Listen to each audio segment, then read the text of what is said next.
had a tragedy involving a gun.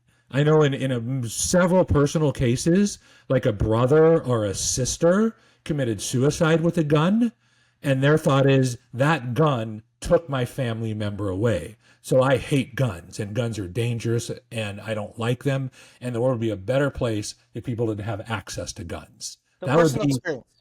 from a personal experience. That I've had that conversation on multiple cases. That would Okay, be so one they have a possibility, personal right? experience. All right, good. What else? Yeah, Hello, everyone, and welcome to the podcast. This is where we discuss current events, personal growth, and any other random topic that crosses our minds. Our goal is to have a meaningful discussion that help us to see the topics we discuss more clearly. Our hope is we can help you expand your self-awareness, develop your critical thinking, and learn to be less reactive to the world around you. And most importantly, remember, be curious.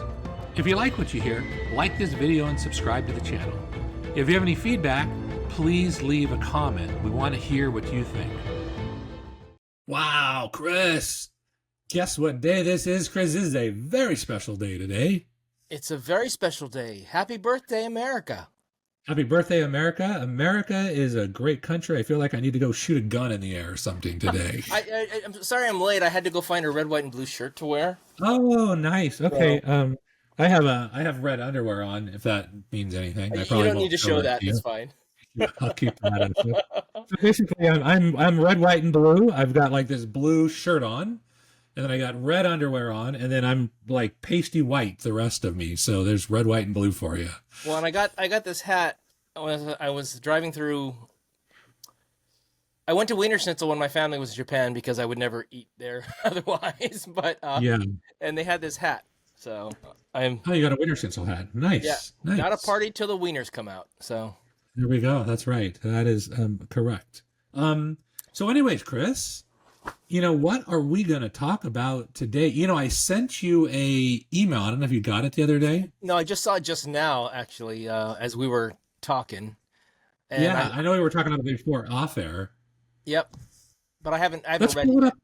Well, let's pull it up. Let's read it right now live on the air. I think it's something, a valuable skill that I think would be very important to talk about. You want to read it? So this is, you want me to read it or you want to read it? I don't have it up, so why don't you read it? And I sent it to you. It's from Chris Voss, which Yep. was I believe an FBI negotiator, Yep. and he's just got some really good stuff. I know I've read his book, and I know I've been on his email list for the past couple years. So I don't know if you know much about him, but this is some really good advice. That's why I forwarded it to you, because we're talking about it. Yep. So this says, subject line of this email, curiosity kills the fight. Scott, so obviously it's written to you.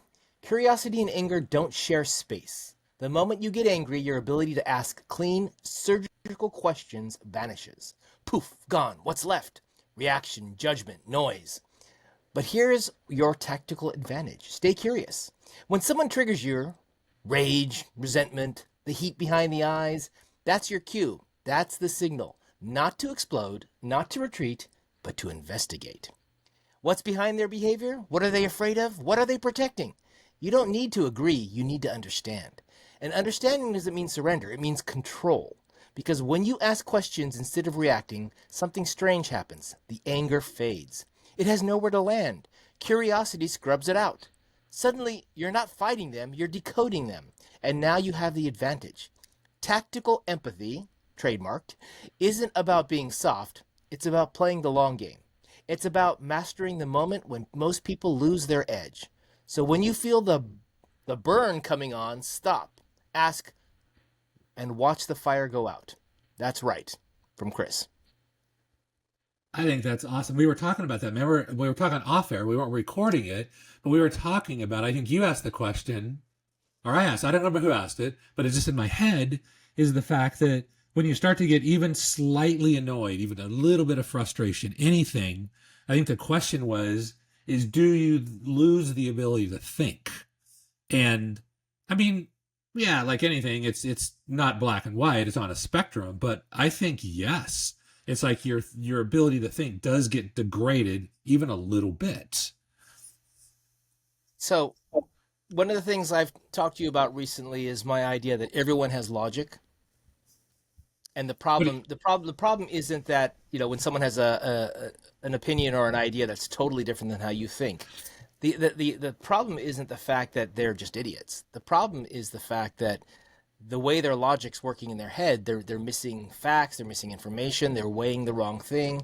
And by accepting the fact that everyone has logic, and you ask yourself, what would it take for me to think that way? What would it take for me to have that opinion? What would it take for me to come to that same conclusion? That is basically trying to get into their head, right? Trying to understand their thought process. Yeah. So it's a way of being curious. Actually, just this morning, I posted an article on LinkedIn about the fact that everyone's logical. They just have different facts. Yeah, no, that's an interesting point. So I want to argue, of course. Okay. I kind of agree with you a little bit. But so would you say everybody's got logic? In fact, instead of getting pissed off, let me actually get a little bit curious. We're going to make that as a slogan. Don't get pissed, get curious, something like that. Yeah, you could do that.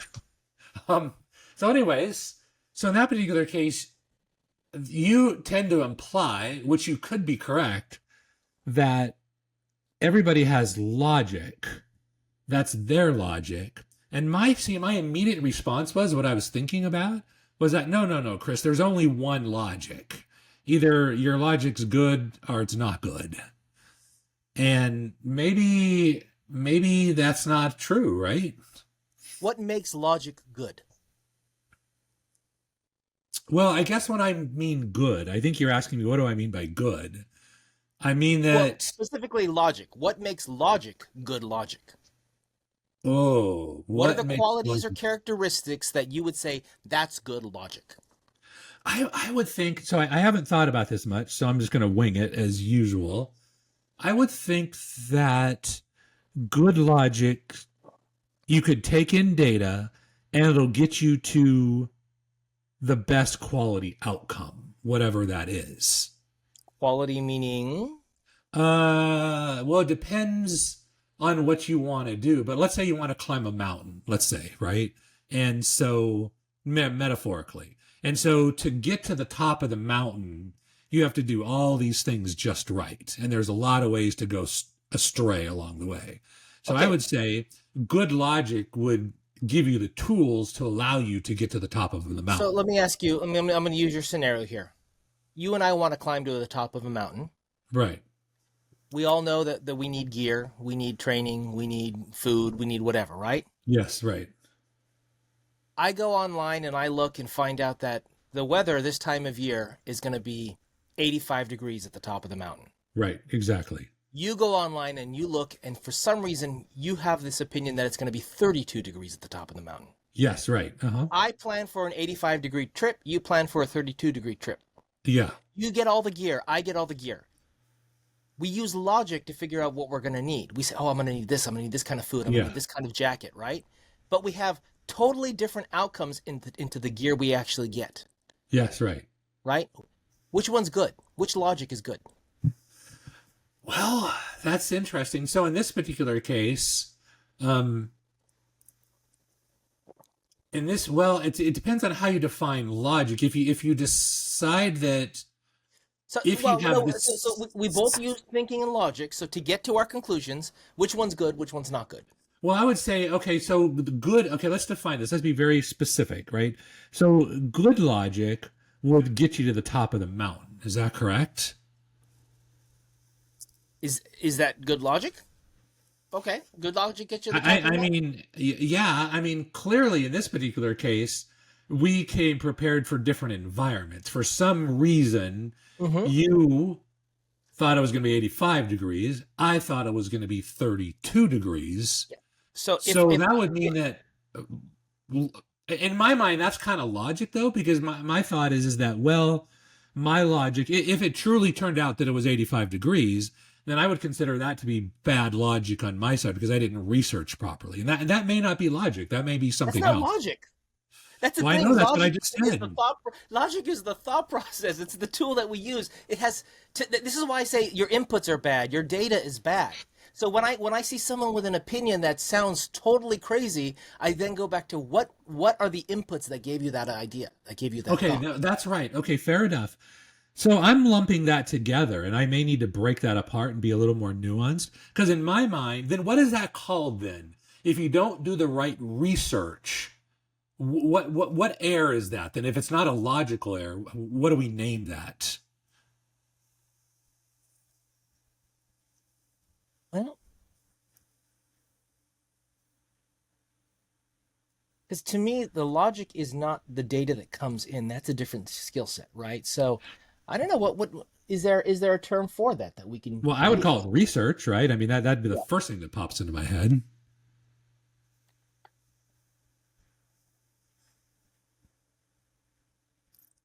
And then I'm listening to Mr. Spock in my head saying, well, you didn't use good logic. That was illogical because you didn't do the proper research, right? Now, that's what Mr. Spock would say. Yeah, so And Mr. Spock would be using, incomplete data in his own surmise, right? Is he, when he's talking about emotions being illogical, it's one thing for emotions to be illogical. It's another thing to accept the fact they're part of human nature and they have to be factored in. Logic yeah, would imply that because emotions are part of human nature, whether they follow a logical pattern or not, your logic would imply you have to include it in your calculation. yeah, I mean, I just lump it in, but I don't know that that's actually how it's defined. Then what we needed to do is I mean, no doubt that would be a process problem, right? Because if you were right and you like to be right, and so do I, in that particular case, there was a fundamental error in my thinking, and something happened in the way I researched, in the data sources I used. Something went wrong, right? I think we're going to look into this more. It's saying it's inductive reasoning. Inductive reasoning is the bottom-up approach where you start with specific observations and use them to form general conclusions or hypotheses, right? So somehow those specific observations led you to believe it's 32 degrees and led me to believe it's 85 degrees. Yeah, because in that particular case, I would be operating with 100% logic if I decided that, look, it's going to be 32, it's going to be cold, I need to take gear to protect But I want to me. go back to my point here. My original point is that barring us having some kind of biochemical imbalance, our minds all kind of work chemically the same way, biologically the same way. So I think logic in and of itself is something that our minds inherently know how to do because of the way our brains work. And the logic as we've defined it in society and as all the philosophers have figured out is what works in our brains. Right. And so whether or not another alien race would think like us, I have no idea if logic is separate from the human biochemical markers or biochemical functioning, or if it's actually part of our biochemical function. I don't know that. But what I think then is if I go up to a person, any average person out there, more than likely they've got logic going on in their head. To what rigor they put, to what the level of effort, how much research and data goes into it. Are they using 10 data points to come to a conclusion or one data point to come to a conclusion? That's not what I'm getting at. What I'm getting at is the actual decision they came to is logical based upon some piece of information or pieces of information that go into it. And some of those times those pieces of information are biased. Sometimes those pieces of information, they blind themselves to some information. They only concentrate on and weigh certain information. They listen to people who are not experts and give them way too much weight. All those types of things exist. But at the end of the day, they're still using logic based upon that. I believe everything this person says, whether it's factually true or not, it's irrelevant, right? So my input is that this guy said it's true, therefore it's true. And then I use that information to make my decision, my opinion, my beliefs. So that's an approach of thinking that you have, which is interesting. But it forces me then to say, when I'm looking, why are you thinking this way? Why are you thinking, how could you, if I assume that you aren't just a friggin' idiot with a broken brain, which I think maybe you are, but the point being, I shouldn't assume that. I should assume you're actually a relatively intelligent person who's got a normal working brain. Then I need to think, why would you come up to some idea or a belief or opinion that's totally different to me? And that puts me in a curious mindset to ask, why? How can you think this way? What would make me think the way you're thinking? Well, and I tell you, that's a really good question. Like, let's say you're discussing something on the verge of argument with somebody else. I hear it's a very common question that you would ask the other person. It's like, well, what data or what would it take for you to believe this is true? Yeah. So for example, yeah, I don't want to get too much into the weeds here, but let's talk about guns for a second. Let's talk about what? Guns. Guns Okay, first. guns. Okay, By the great. way, I was asking ChatGPT this week about guns. I said gun ownership, and it said it thought I read gone ownership, and it was Oh, going into God. some weird. Anyway, so the idea, gun is a tool. Guns don't kill people. People kill people. Whatever. If I Yeah, really don't like the idea of gun violence, and I yeah. believe that guns kill people because they do kind of. Yeah, there's a person behind it, but without the gun, then the gun wouldn't be killing people. It'd be something else killing them, right? So I can make the argument, gun control is what we need to save lives in this country, right? Yeah. And I believe that. I believe we need more gun control. And if I make that argument to you, right? Can you figure out what's feeding into my brain to make me think that? Well, I don't know in this particular case it's feeding into your brain, but most people that I have this conversation with, Mm-hmm. they don't understand anything about guns. They're afraid of them, and rarely they have Scott, no data. Scott, why are you attacking? Steel man their argument. This is I'm not not. attacking This you. is this. Yes, you are. You're saying you're wrong because you don't understand crap. This is not the way you have a conversation and try to understand someone. Someone has an opinion that you don't understand. Get curious. Why do they think that way? How? What could make them think that way? Well, I wasn't talking to you, and I just said it actually. I said why they're thinking that way because they're afraid. It's like they don't have knowledge. Okay. What I else? mean, what else? I mean, that's pretty much it. They don't understand. Scott. And the people that I've talked to, Chris, that is 100% true, actually. Scott. Can you steel man their argument and actually defend it? Oh, You're yeah.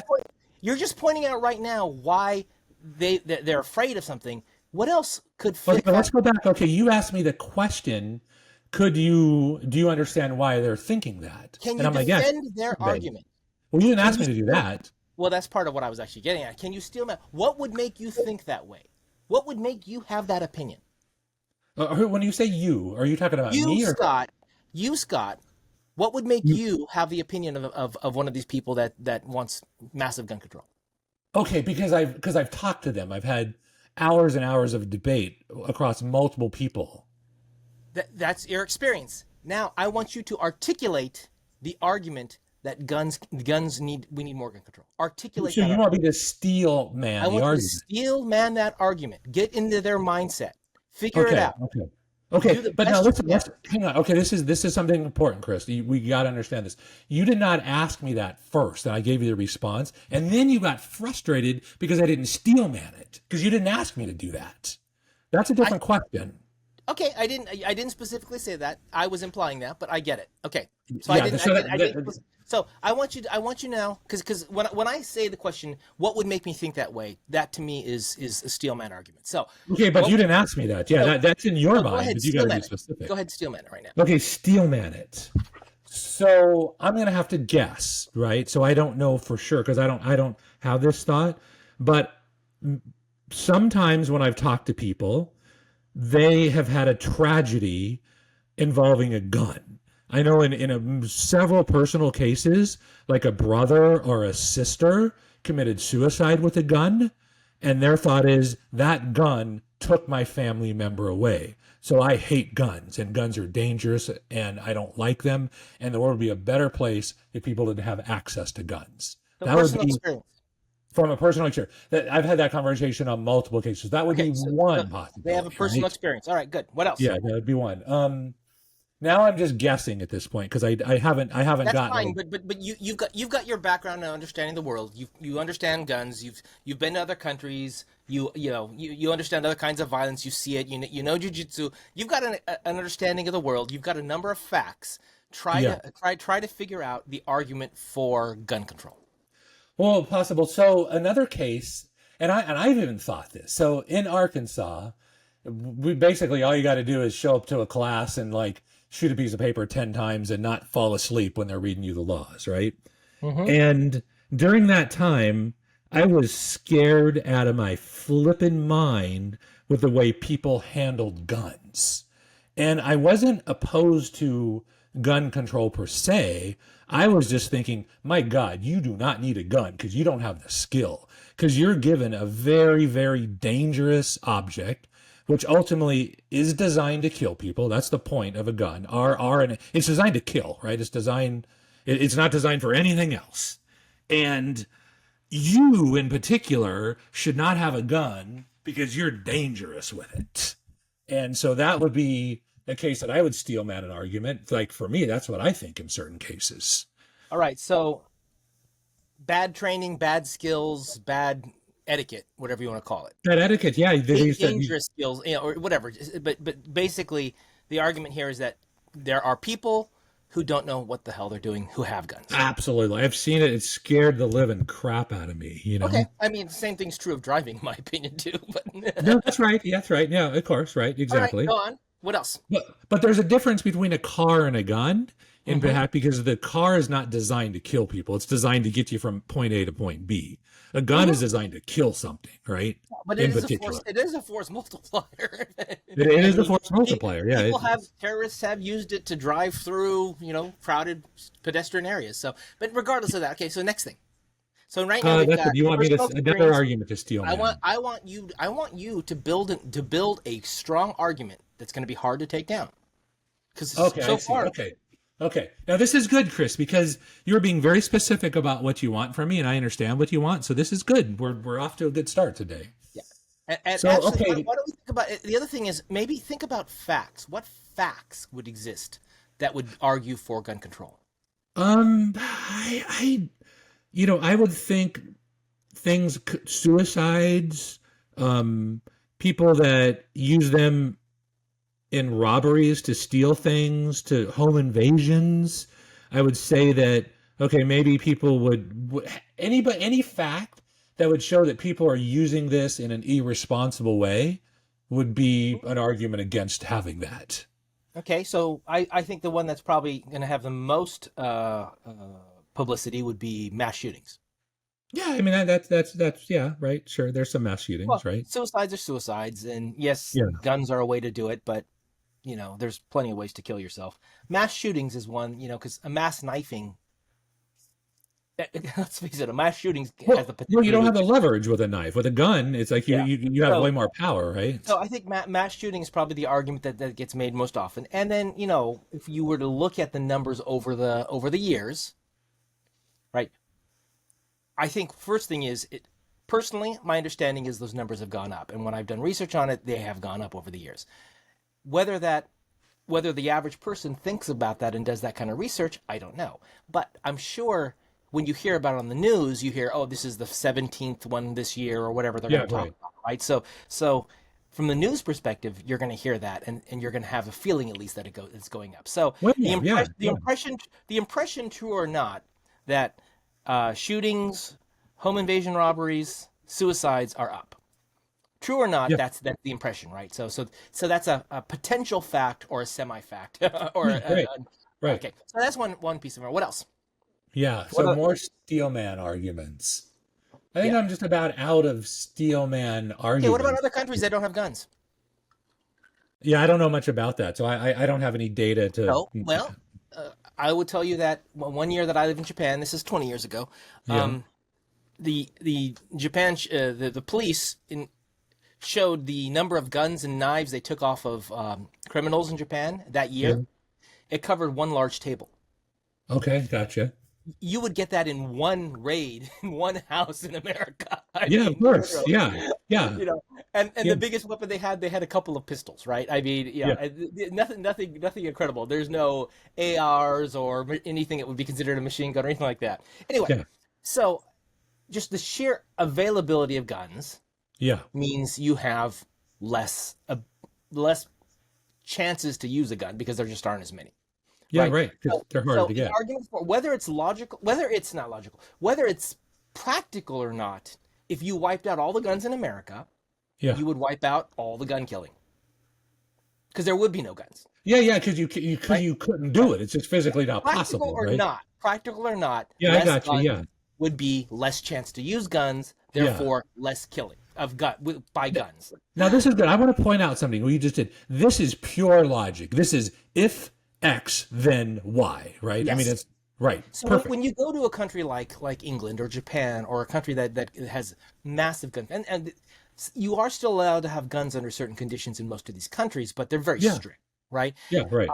So just yeah, gun violence will be down when there's less guns. I mean Well, that's the strongest argument for gun control in my mind there is. Whether of it's course, it has to. practical, Just, right. yeah, whether it's practical is secondary to this part of the conversation. It becomes critical when you want to implement, but just for the conversation itself. That's why I use the word if in particular. If this, then that, right? Yeah. So I would say the argument of less guns is less gun violence, less guns, right? So that would be, I think, a pretty defensible fact. Anyone who argues, then you've got the weirdos getting the guns, because we don't have better controls in place, or the red flag laws, or whatever the heck it is that's supposed to stop this just don't work that well, right? Oh, I don't know. I mean, you're saying that, but okay, I'll take it. But I don't know that for a fact, right? Well, that's Okay. quite often when we hear about some parent buying guns for their kids and their kids go off on a shooting spree. We hear some kid just went to the store and bought a gun, and then a week later he did something, and quite often it's not like anyone helped them do something, get the gun illegally. They got it through illegal means, and the problem is, this person had known mental issues, and the doctor or whatever, but no one ever flagged it. It didn't get into the system. Yeah. So, I mean, there's an argument for that. Whether it's implementable or not, I'm not getting into at the moment. Just the concept that, we don't have good ways to keep known people from getting known problematic people from getting guns, right? Well, no, we do have techniques to do that. I mean, anybody just can't go buy a gun. I mean, if you go into a gun store, you have to fill out a form 4473. Right. Yeah. Okay. I'll admit all of this stuff. The problem being, whatever database or whatever is supposed to flag someone saying this person's dangerous and shouldn't have one, Yeah, isn't right. necessarily connected to the place that's going to be selling it. Isn't necessarily going to be visible to person. So if a doctor is, if the family thinks this person is dangerous, and like in California, if you believe someone's dangerous and shouldn't have a gun, your family can actually go and somehow flag that. I don't know what that means, because how does that get involved in a business transaction? I don't know. Well, I don't know about that, Chris. I'm just telling you, I know what it takes to buy a gun, right? And it's a federal background check that you have to do, and that Sure. if you're a felon or if you check the wrong box, then no, we will not sell you a gun. And there's a form to do that. Now, of course, lots of people can go through the cracks. But one thing that I'm telling you that is a fact that most people that don't know, because they're ignorant to the fact, is that you just can't go up to anybody at like a gun show and you can just buy a gun if you give them cash. Try it. It will not work for you. It will not work. So everybody thinks, there's a million loopholes. All you got to do is like flash $1,000 and the guy will give you a gun. It's like, no way, man. That's not going to happen. Try it and see if it works or not. But that is sold as that's absolutely truth, and it's not. Now, maybe it happens in some cases, Well, but in the vast majority, you don't. I think, Scott, the issue that you've got is there's just the sheer number of guns we have in America. There's got to be a lot that aren't accounted for. Yeah, you got to speak up, because I'm When barely you've got hearing. 400 million of something in a country, there's no way to account for all of them. No, Right. no. So Exactly. I think that is the number, right? 400 million guns in America, something like I that. had in my head 450, but I don't know. Yeah. for a Okay. fact. Well, that's fine, but more than one per person, right? So the sheer Oh, idea here. absolutely. Yeah. I was asking Chad, actually, for people who own guns, what's the average number of guns they own, and it couldn't give me a number. So, Well, I will tell you, here in Arkansas, at least in my neighborhood, it's at least 10 for every one person, at well, least. so what I was doing was I wanted to get an idea of gun ownership by party affiliation. So I asked Okay. Chat what the breakdown was, and it said roughly 45% of conservatives and 20% of liberals own guns, right? The others What was are the rest? independents and what? Where's the rest? That's only 65%, right? Yeah, the other 35% were broken down as independents, or people that don't particularly associate left or right on the spectrum. Oh, of okay. All right. politics. Okay. And I thought, okay, that makes sense, right? So basically, 1 in 5 liberals and almost 50% of conservatives own a gun. But then I said, okay, how many guns are there in America? And it was like 400 some odd million. I go, okay, so now if I do a breakdown of guns owned by party affiliation, what's the Yeah, breakdown? right. Like, because I'm assuming a liberal might have a gun, but might have 1 gun, versus a conservative might have 5 guns, right? Yeah, I right. couldn't get an answer, because I just wanted to get a feel for, like, what these numbers mean, right? Because then if someone has multiple guns, I think they have a different value system about those guns than someone who has one gun, right? One person who has one gun may really just be about protection only. Someone who has 5 guns might have protection as one of the things, but might have other values in there as well, like hunting and other things associated with it. I mean, shooting guns is just fun. I mean, it's just you just go out and shoot, and it's just sport. It's just entertainment. So, but my idea was understanding how people think, understanding what the thought process is, trying to say, okay, what is the general liberal gun owner's viewpoint of why they have a gun versus they typically don't like guns. That's a general thought, right? Yeah. So I'm not getting into specifics, and so I always talk about trying to understand the probabilities of something. So if you give me a generic liberal gun owner, what's the likely thought process of why they have a gun? Likely. Yeah, I don't know actually. Well, but Scott, that's what I'm saying is, in order for me to be able to move forward, I need to be able to attribute something to that. Now, I have to be open to the idea that it's wrong, that the individual might have grown up with guns and love guns, that the individual might be a police officer and therefore has a weapon. I don't know all of that, right? I can't factor every single potential variable in here. So I pick the one that I think is probably the most likely, and I use that as my basis until I learn differently. Okay, that's reasonable. I mean, it still could be totally wrong, but to start. That's a reasonable. I know I can be totally wrong. I'm not stuck in the idea that this is the right answer. What I'm saying is, for me to move forward in my thinking and my logic, I need to have something to base that on. Yeah, you got to start somewhere. I'm going to use what I consider the most probable reason, and move forward from there. And then when someone goes back, no, I just love guns. I go, okay, boom. I go back to here, and I recalculate my thinking, and I just recalculate my thinking back to that point. Yeah, there's nothing wrong with getting your assumption wrong. In fact, being open to getting your assumptions wrong is how you change your thinking quickly. Yeah, as long as you don't take too much action based upon that information, if you're wrong, right? Well, okay, too much action meaning what? So what I'm saying is, this is the question I've been struggling with, right? So how much research is enough? And this is something I think we both struggle with, is that we tend to think more instead of moving into action. Yep. So as a general rule for a small business owner, for an entrepreneur, the general rule of thumb is ready, fire, aim, right? That seems to be the move. So bias towards speed. Mm-hmm. As opposed to, well, let me think about it, and let me think some more, and let me think some more, and let me think some more, and then already you're dead, right? Because you should have been shooting, now you're thinking.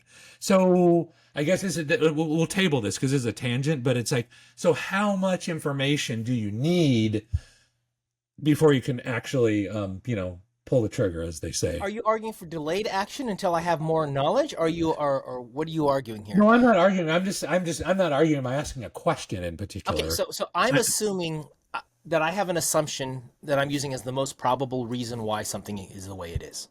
Yeah, right. Right? Yeah. And you're saying, well, as long as you don't take too much action. And I'm like, well, why not? Why can't I take action on that? Well, we can, and that's why I said entrepreneurs bias it towards ready, fire, aim, right? Mm-hmm. They're thinking speed is better than accuracy. And that can get you in a lot of trouble. But it seems to be that general thought process over the long term will yield you better results. So getting stuck in this idea of like, well, I don't know 100% if liberal gun owners have this reason for owning a gun, and I get stuck examining the different potentials of why a liberal gun owner might own a gun, I'm never going to take an action. So my thought is, okay, I'm going to look at it here, judging that most people follow the same reasoning here. They own a gun for protection. Right. They own a gun for protection. So I'm going to assume that in general, the liberal gun owner owns a gun for protection. And then if I need to move on and come up with something based upon that, like, oh, therefore their viewpoint of guns, their viewpoint meaning liberal gun owners, viewpoint of guns is just a protection move and has nothing to do with hunting or whatever, right? Now, I'm not 100% accurate in that. I never will be. But I am able to then make a general assumption that, liberal gun owners, they only care about protection. Dumb, right? Yeah. And you're going to say, well, it's not 100% true. Well, yeah, it's not 100% true, but it's good enough for me to work off of. And then let's say tomorrow I find out, I know 10 liberal gun owners and 9 of them just love love revolvers. They love westerns, and so they always wanted to own a revolver. I go, okay, well maybe I got this wrong.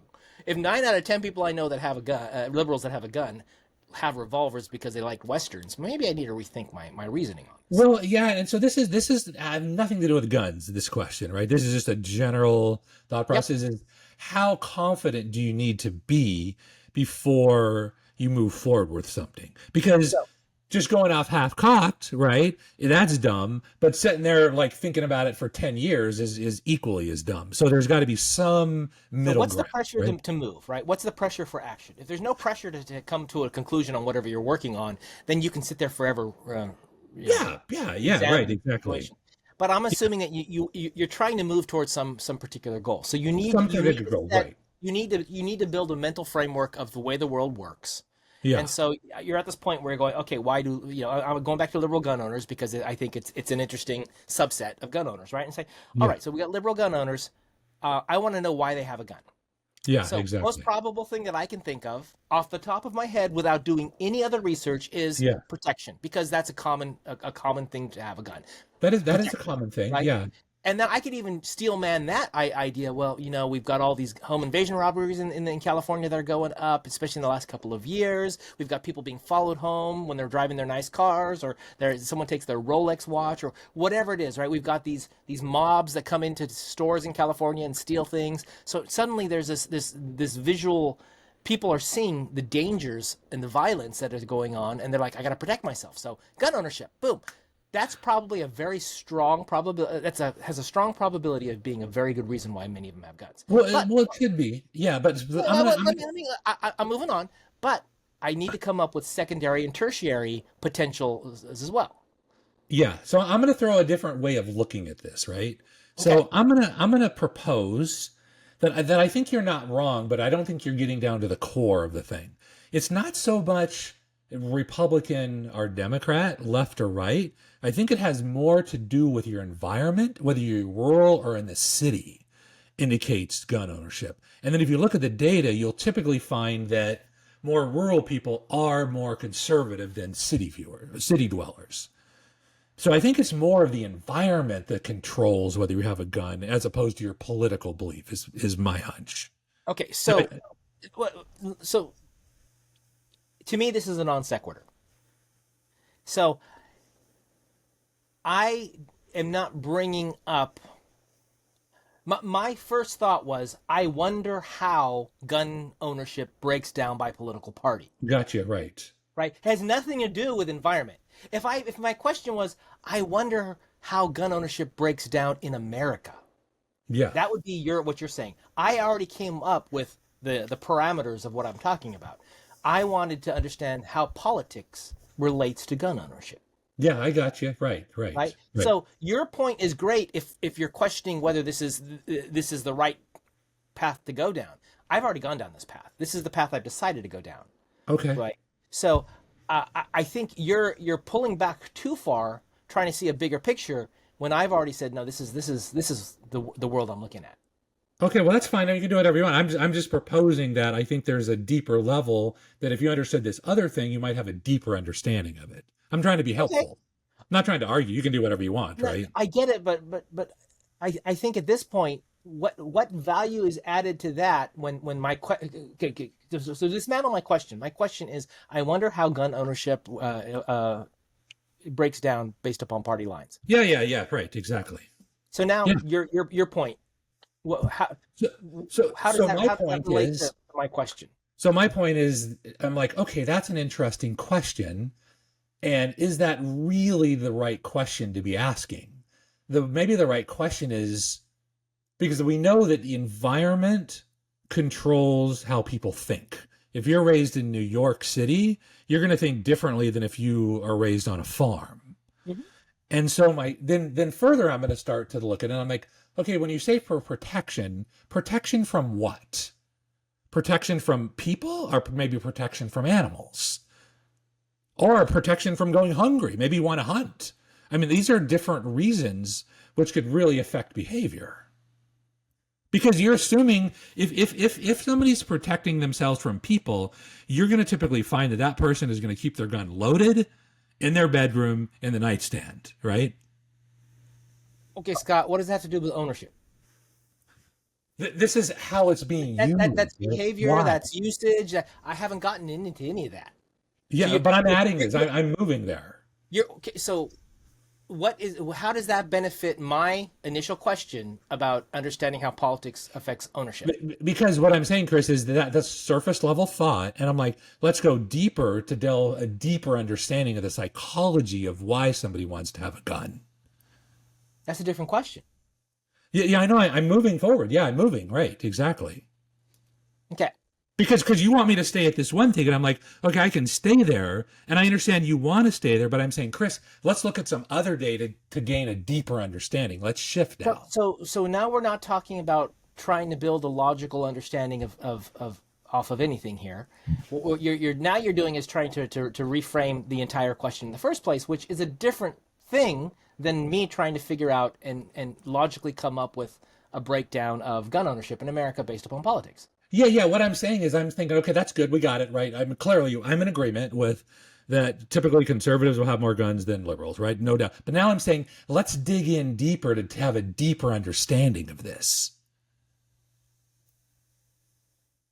That's all I'm saying. And you're saying, no, I don't want to do that. I'm like, okay, we won't do it then. I'm trying to fit it into.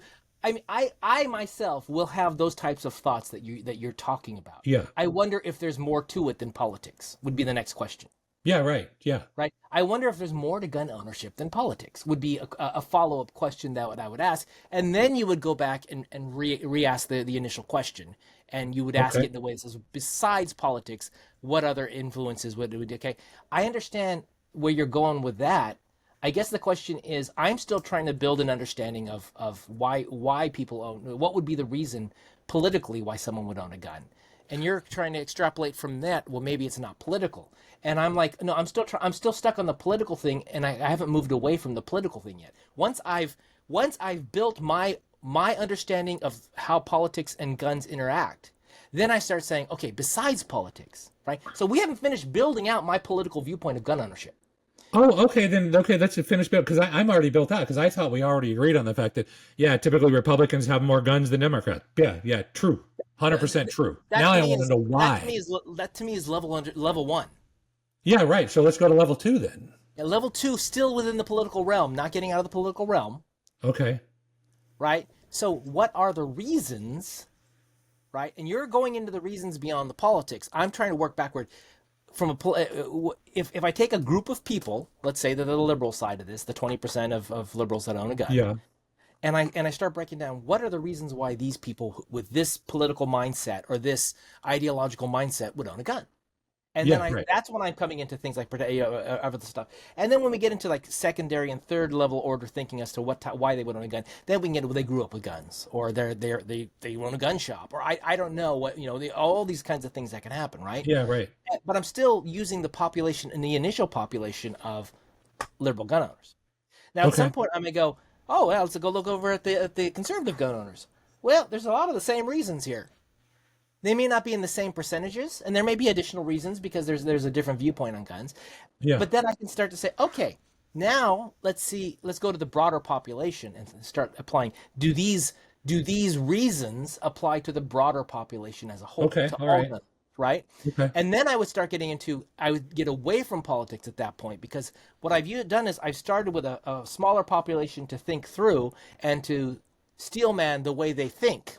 Yeah. And from there, I can extrapolate. Well, if they think this way, is this aspect of why they think of why they want to own a gun the actual reason that applies across the board?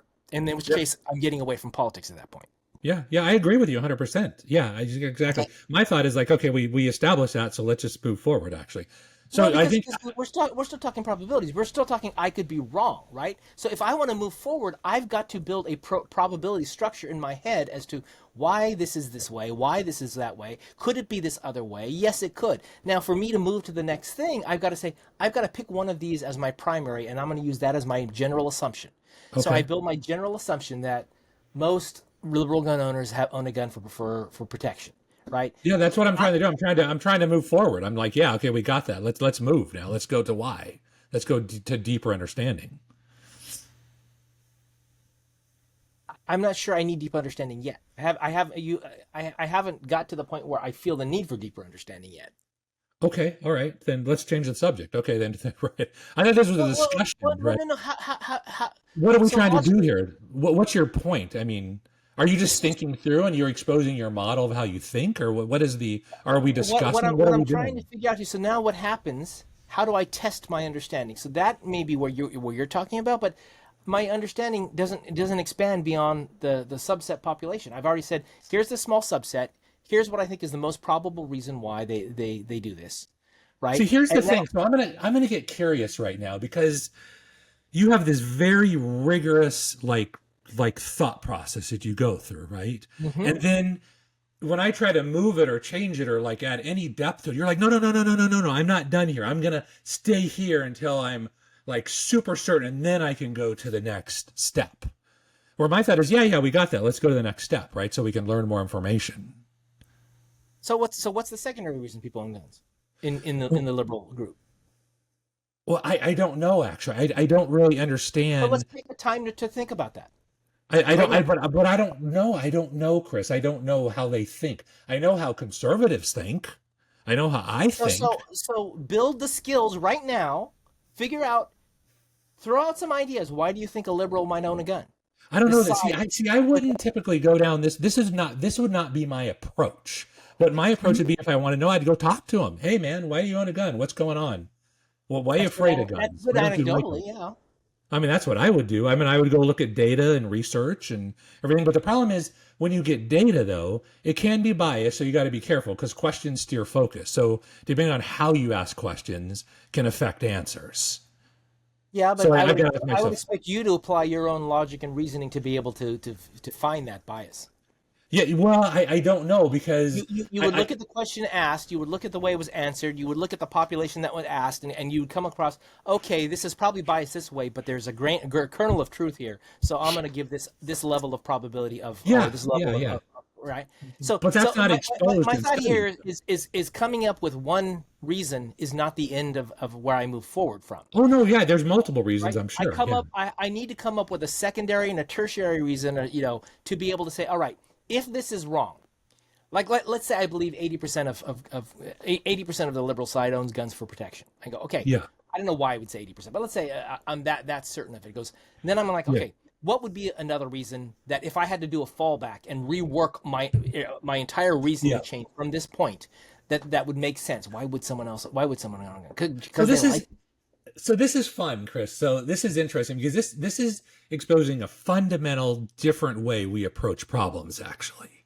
Mhm. And you have a very rigorous approach that I think probably long term is better than my way of thinking, but it Mhm. takes you longer to get there. It does. I have to understand the universe here, this entire working model to a Yeah. certain level. It can't be the entire thing. It'll never be the entire thing. But I've got to get to an understanding of how this works here to a certain point so then I can move to the next thing. And now, if anything ever triggers me to go back to this point, I've already thought through enough of the scenarios to be likely correct.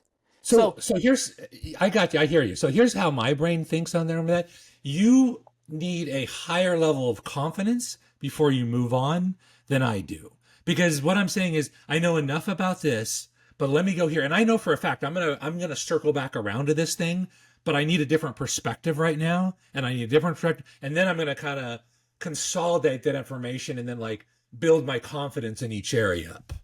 And I think that's because our backgrounds are different, like we talked about before, that I've always been raised in small companies where speed was the most important thing because we didn't have a lot of runway left, right? Where you came from bigger companies where you had basically more money and more time. And so I was forced, and my thinking was shaped by my environment.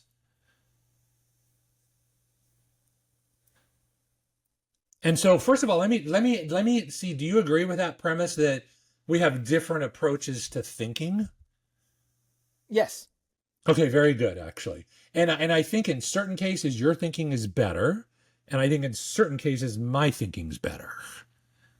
I'm I'm almost inclined to think of it as I want to become a a subject matter expert in this thing right here.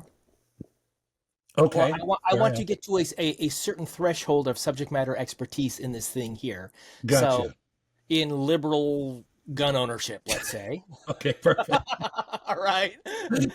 You know what I'm saying, right? So here's this supposition of a chunk of the world that I want to get to a certain level of subject matter expertise. Yeah, right. And you're willing to get to a general level of understanding. Well, because I think we'll ultimately get I'm not to saying the it's wrong. I'm same saying place. because you can take action on the general understanding. Yeah. So that's why I asked before. This is kind of the reason I'm asking is like when we're trying to, like, how much confidence do we need in our data before we go to the next step? So and I think you know more than I do, right? Let's move forward here. Let's say, okay, you think it's likely protection. I think it's likely protection. We move on to the next step of what we're going to do next, right? Now you're going to build off of that. I'm willing to build off of that. But now when something comes into play that says, well, that's actually not the real thing, you go back to this world over here and start to think, okay, so what is it if it's not for protection? What could it be? Yes, and right. I'm ready, exactly. And I'm ready to jump to the next thing because I've already figured out what it could be, what the other things could be. So you're going back and reworking that because that's the way you work. When you find something wrong, you go back and you fix it. Yeah, right. And I'm like, no, I already understand the other pieces here. So when I get to the point where we're deciding, is it gun ownership, is it protection, or is it something else? I'm working through option 2 and option 3 in my mind while we're moving forward with option 1.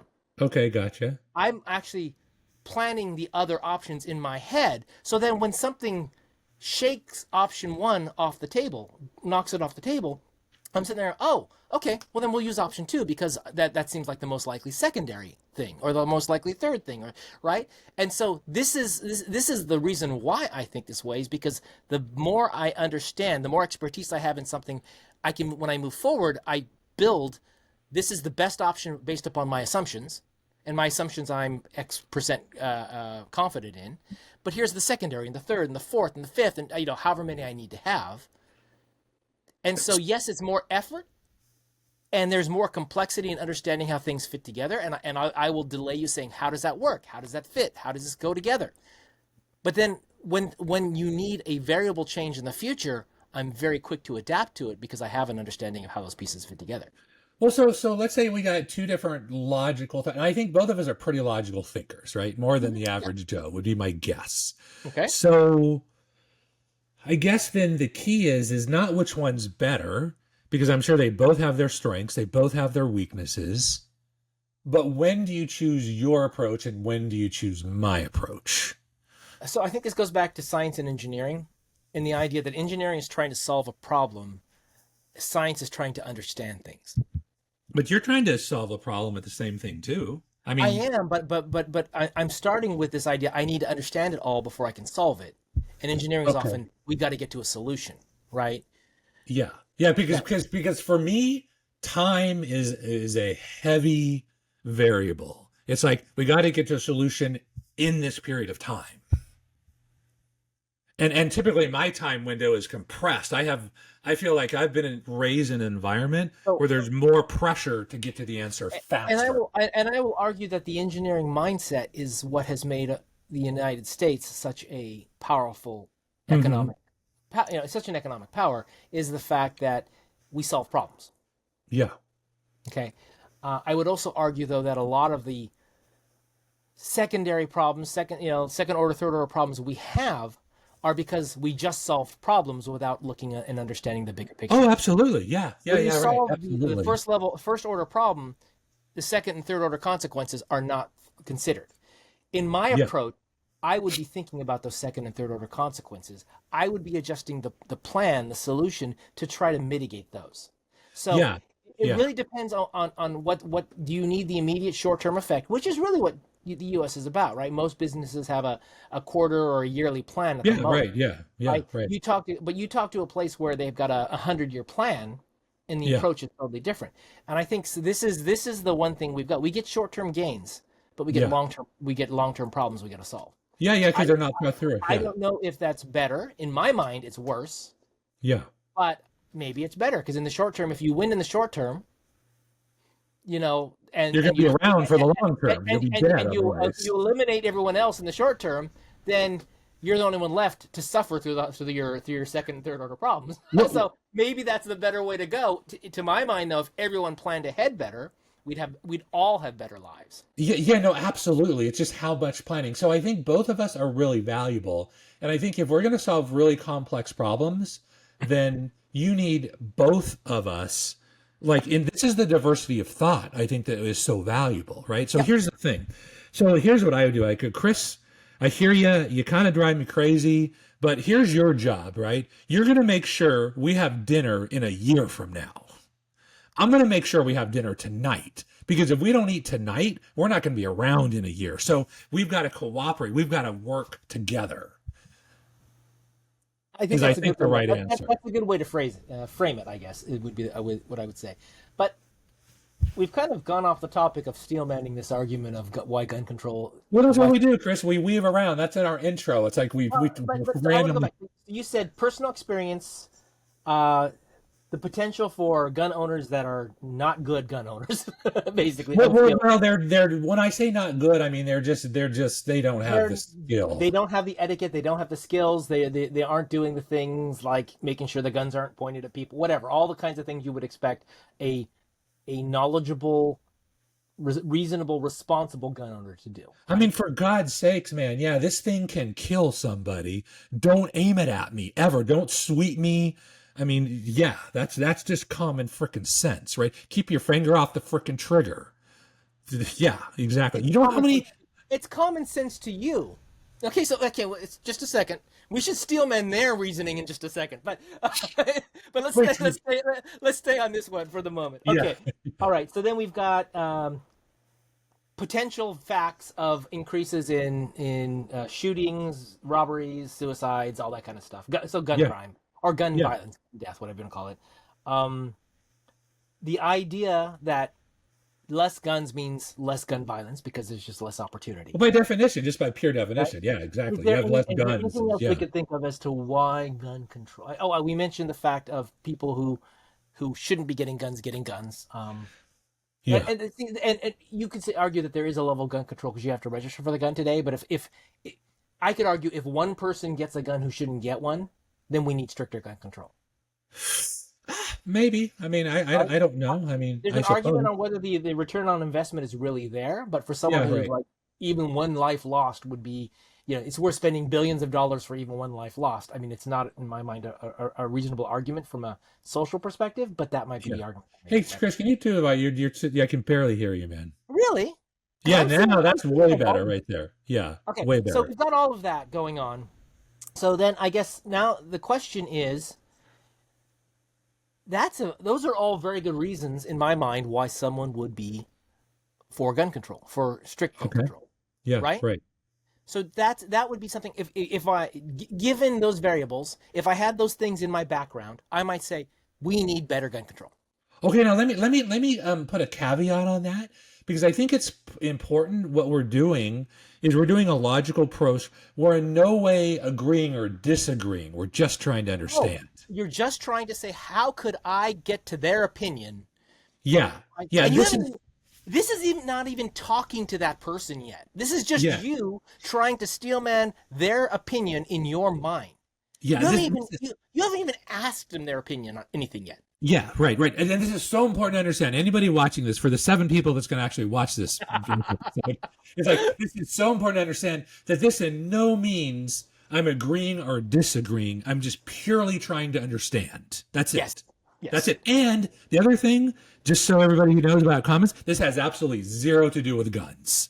We're just using guns as an example to think through how we think. Yes. So and so this has nothing to do with whether or not I think they're good or bad, or I want one or I don't want one. Which, by the way, I think I do want one, but I haven't got one.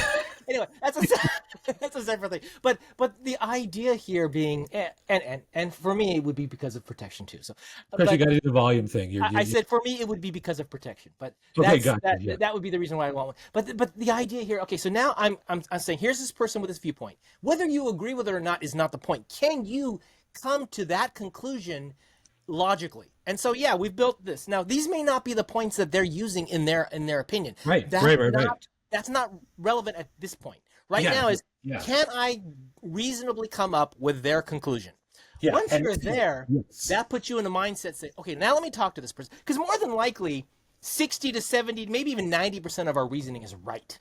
Because the things we see in the world, the information we have available to us is pretty much the same overall, right? Now, No. I would say it's pretty much the same. The thing is what you pay attention to and what you weigh is going to be the issue here. We haven't talked in the fact, you said these people are ignorant about things. We haven't talked about what they're ignorant of. Because they're not seeing that. Well, they're ignorant of how to safely handle a gun. That's my point. Okay, so, but they're not seeing that, and they're not weighing that into the equation at all, right? It's not that it's not available for them to see. They're not bothering to find that out. They're not bothering to think about that or consider that. So it's not even in their equation as to the facts that make their understanding, the information that fed into their understanding. Maybe it's like I'm trying to like tie this with particular examples and cases I've seen. And so somebody will be irresponsible with a gun. I've seen this every single class. You see this, right? And then what you'll see is like, oh, but it's not loaded, or, oh, I didn't have my finger on the trigger. It's always some sort of justification that they're thinking, no, but I was safe, right? Where everybody else is like, I didn't feel safe. So it always comes down to that. I don't know if you understand or not. I don't understand how that ties to what I was talking about. It ties about, in their mind, I'm tying it back to the fact that in their mind, they have facts. They feel that they're handling the gun safe. Oh, I'm talking about the person who believes in gun control. We're still steelman in the gun control argument here. Okay, fine. Okay. Right. All right. So then now you're in a point where I think I can reasonably articulate a good argument for gun control.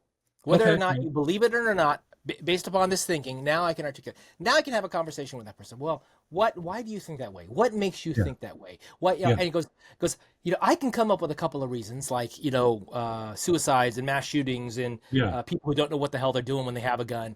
I can come up with a couple of things. What are the things that feed into your mind as to why we need more gun control? When you say mind, are you talking about me or the person you're talking to? The person we're talking to. Okay, good. Okay. The gun control advocate that we're talking to, right? Yeah, gotcha. So now you've built this steel man in your head. You go to them and you start talking to them. There's a couple ways you can talk to them.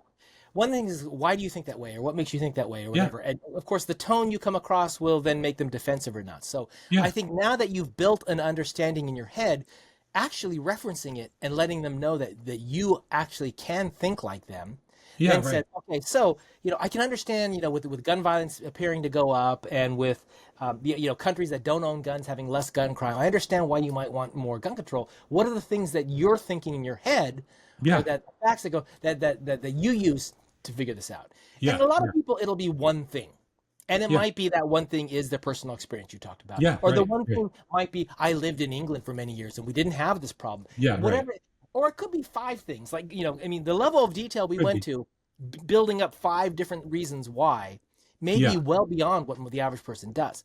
That doesn't mean they're illogical. That just means they're limiting their research, their background into one fact. Which, that's just the way it is. So, but once you've got that and you're able to then think like them, then you can say, oh, interesting. Well, what about this? And what about that? So let's say it's personal experience that they've got, right? They got that someone has something bad happen in their life, where someone got hurt with a gun.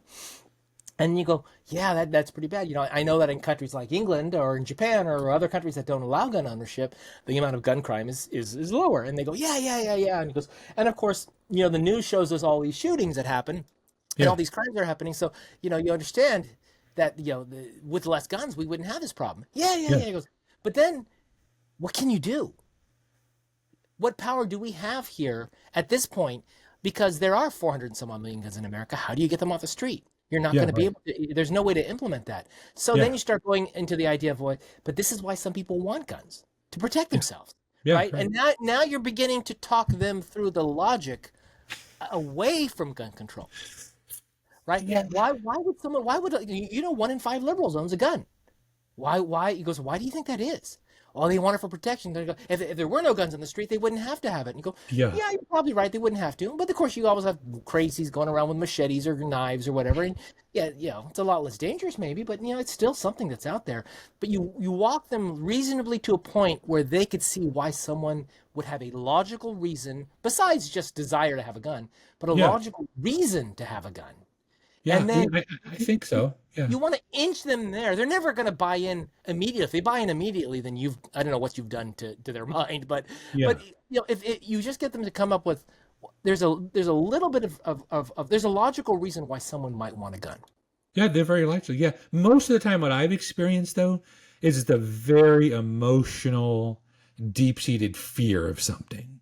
Yeah. That's typically the reason. It's like fear-based. Just like on the other side, it's fear-based. Oh, they're going to take my guns away, right? And then I'm not going to be able to protect myself. And it's like, that's not going to happen, right? So typically decisions are made out of fear when it comes to these strong things, right? Yeah.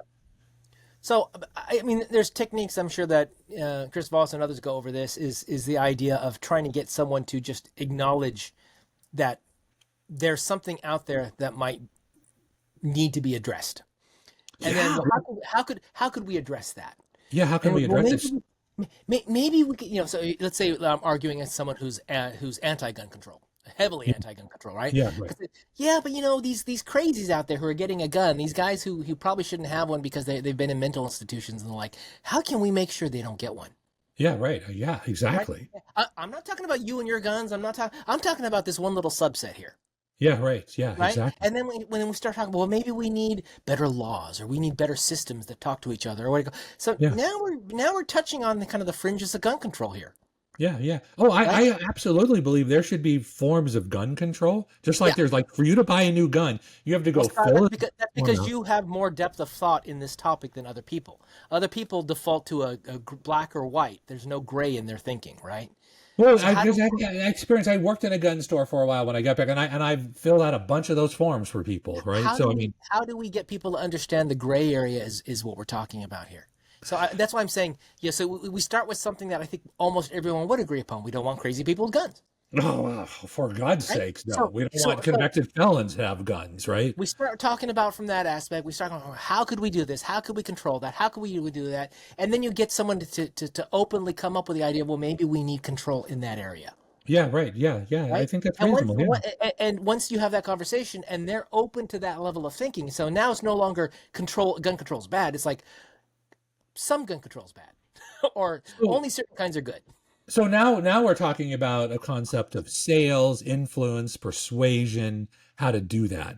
And but you can't do that until you understand the other person. And absolutely, right. That's the email you read. It's like, be curious. That's in fact, that's on our podcast intro, right? So that's why steel manning the argument to me is the best way. You have to be curious to do it. You have to think well beyond, and usually if you're good at steel manning, once you get good at it, you will be better able to articulate their argument than they will. Oh yeah, no, that's really good. And so I don't really use the term steel man. I tend to think of it in terms of like, that's why I asked the question, like, what do you see? That's kind of why I was so dependent on that, is that instead of steel man, I'm like, what are you seeing? Like, let me come over and see the world from your perspective, and let me try to understand how you get into that emotional state. Because I will tell you something, when it comes to politics, it becomes a highly emotional argument. Very seldom does it just come down to pure facts, So when you ask someone, what do you see? Yeah. What is in your head at that point? I want to understand it from their perspective. I think it's exactly equal to your steel man it for them. I think we're saying exactly the same thing. I think it's just different words we're using. I think there's an element here I want to clarify. Have you already tried to think about why they think this way when you ask that? Or are you truly going into it blind? It depends. I think no matter what it was, I still want to understand how they're seeing. How are they feeling? What impact does this have on them? So the argument that I'm making with the Steelman idea is that I'm making an effort to understand them before I even talk to them.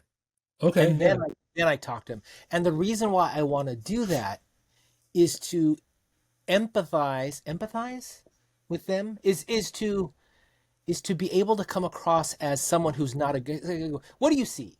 Right? What do you see? I mean, obviously the way you say it's important, but Oh, hugely important. I think some people might get defensive. Whereas Absolutely. if I start with a steel man in my mind, thinking, okay, here's some reasons why they might think this way, then I can ask that question, what do you see, and give some level of, I can show them some level that I've done a little Yeah. thinking along the lines Yeah, that they. I think that's totally reasonable, actually. So what you're talking about, and according to the email, that's called tactical empathy. You're trying to understand the world from here. So I think in certain cases, like I don't have to go through the steelman argument. I'm like, let me just understand them. They're a human being, and they've got emotions and feeling, and like I want to feel what they're feeling. In my mind, I don't need to mentally prepare as much as you do for that. I can get to that state quicker.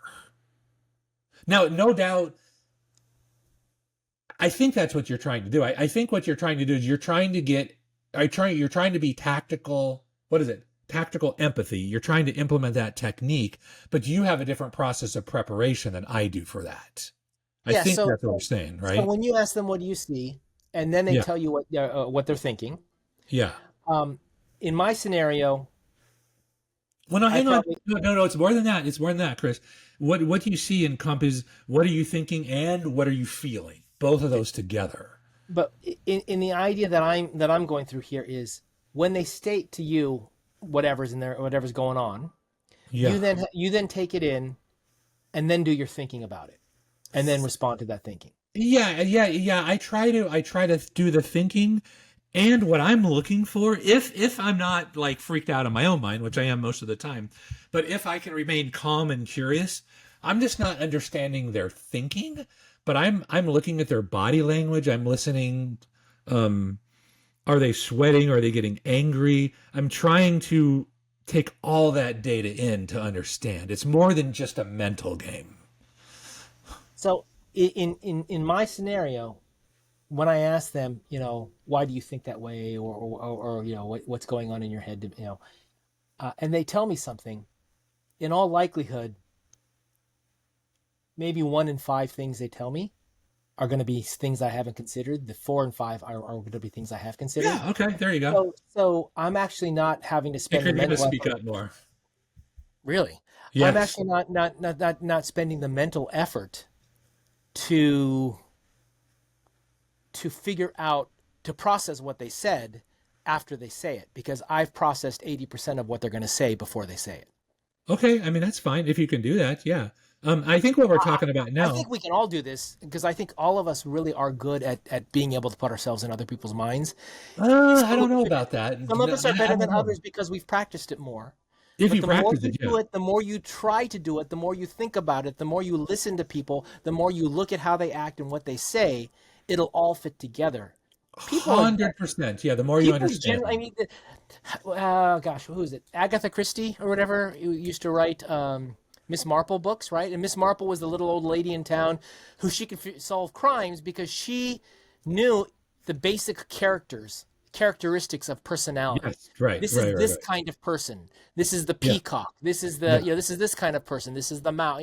Whatever she was using. So she would understand how people are, and then be able yes, to figure out what the likely scenario of an action was. And yeah, you were all capable of doing this. We've got the personality types, the Myers-Briggs and the Jung typology. We've got the disc profiles. We've got the Enneagram. We've got all of these things. And there is some basis, in fact, that basic there aren't millions of personality types. There's a handful. there's a There's millions handful. of people, but the Yes, personality types are there. And so once you've really thought about, this person is like this person cares about making money, this person cares about status, this person cares about this, you're able to, and it's not a judgment call of if it's good or bad. no, It's no, a way to understand people, yeah, and then you're able to interact with them in a more effective, efficient way. yeah. Well, that's called EQ. That's something we really haven't talked about. That's emotional intelligence, right? I mean, how I think good EQ you is are. very specific to emotions. Yeah. I think there are personality types that aren't very emotional. No, but And most people are. it's not. I don't think it's EQ. I think EQ is a piece of the skill set you need to effectively work with these people, but to read people beyond just their emotional thing. Like, I mean, reading Mr. Spock for an EQ person would probably not be very useful to them, Could, right? could be. I mean, So the idea here is that I think EQ is just a subset of the skill set I'm talking about. It's could be. really an Yeah, no, I understanding think so. Yeah. of people as a whole, and I think you can approach that very, very clean and methodically and not logically without getting into the emotions. Well, I don't think so, Chris, because here's my no, hang on. Here's my thought, right? I'm gonna let me just present my argument. Just listen, but you got to listen to me, okay? Stop thinking. You got to listen to me. It's impossible for us to understand that. What we need to do is bring in a person on this podcast that's very strong in that area, because we tend to be thinkers, which means so much is invisible to us. Just like for that person, probably thinking is invisible to them. It's like we don't understand the benefit of that. Okay. Yeah. Again, Scott, you're not contradicting anything I just said. Yeah.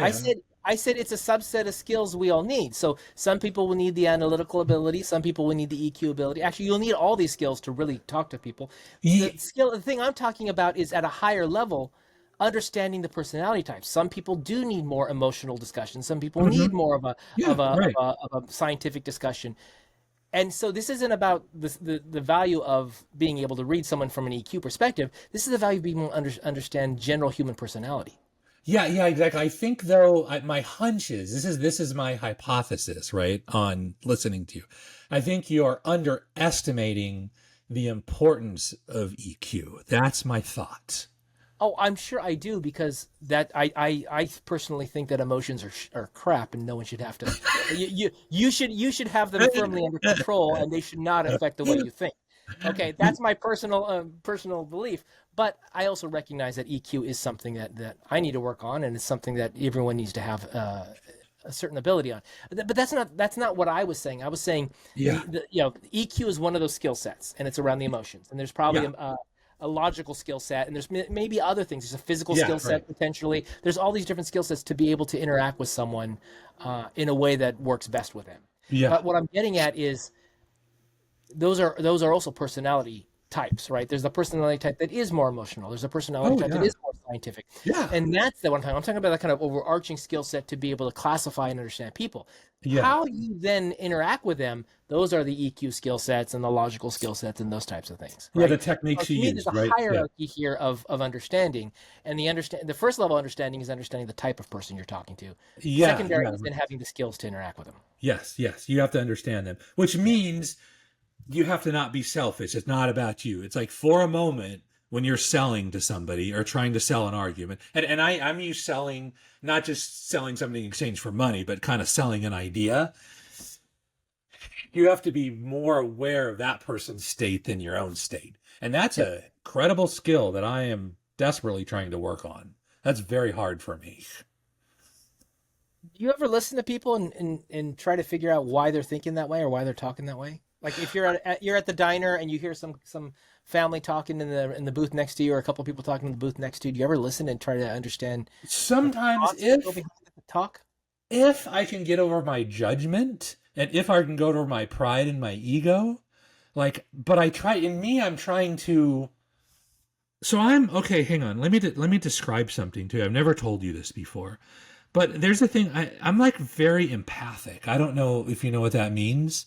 It's like I can literally feel what other people are feeling, and it freaking sucks, and I hate it. So for most of my life, I've turned that off because I don't want to absorb somebody else's shit, right, is the problem. But I can do that at certain times, and most of the time it's a very uncomfortable experience for me. So I'm kind of like Mr. Spock in some ways. I'm very deeply emotional, but I try to turn it off, right? I try to lean on logic more than that.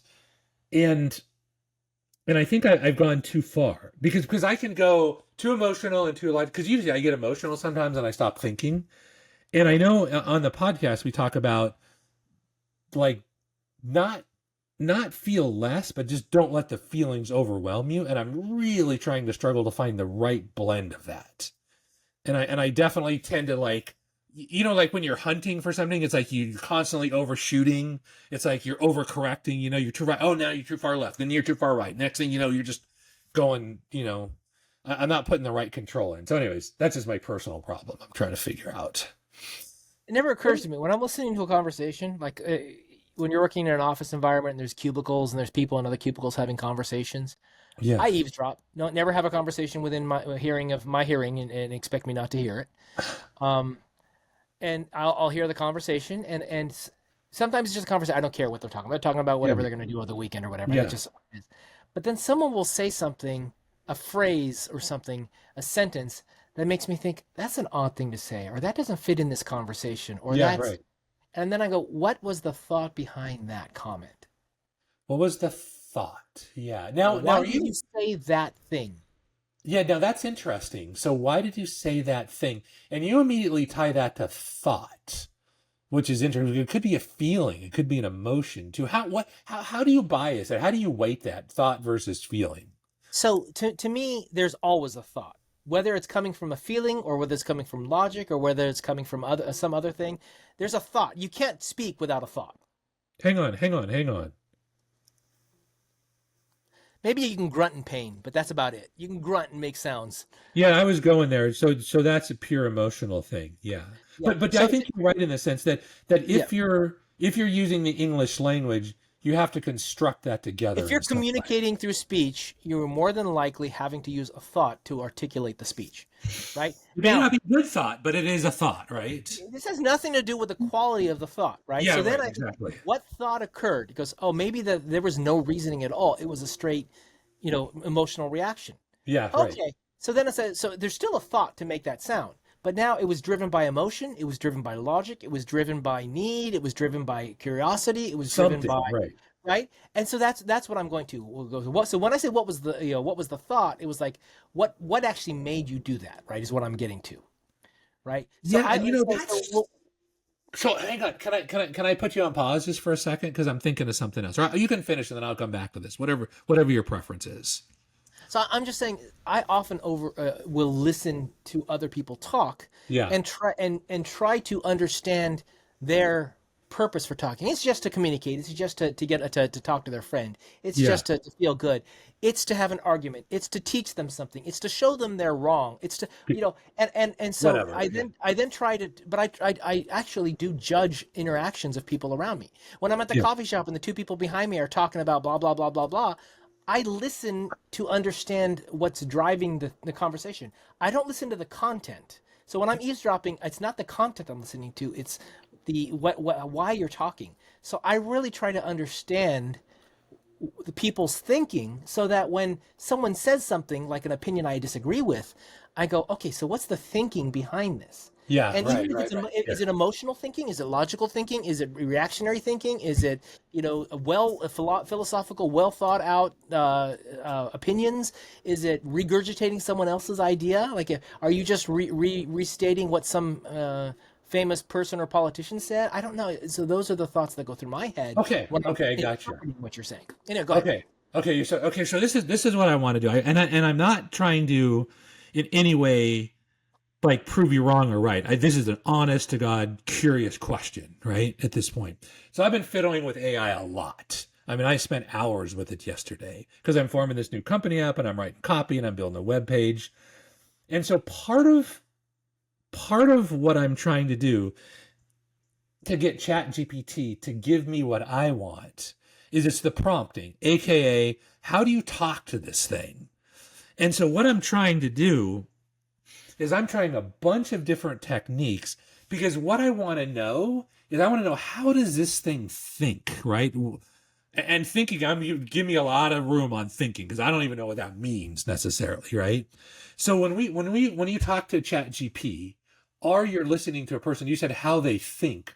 So what are you saying? Let's carefully define thinking. Are you saying that? I mean, what I really want to understand is the actual mechanism of how the brain works. And typically, I think it works like this, right? You get some sort of stimulus, and that creates some sort of circuitry to light up, and that produces some kind of an output. I mean, do you agree with that? Is that generally good to start with? Restate that again.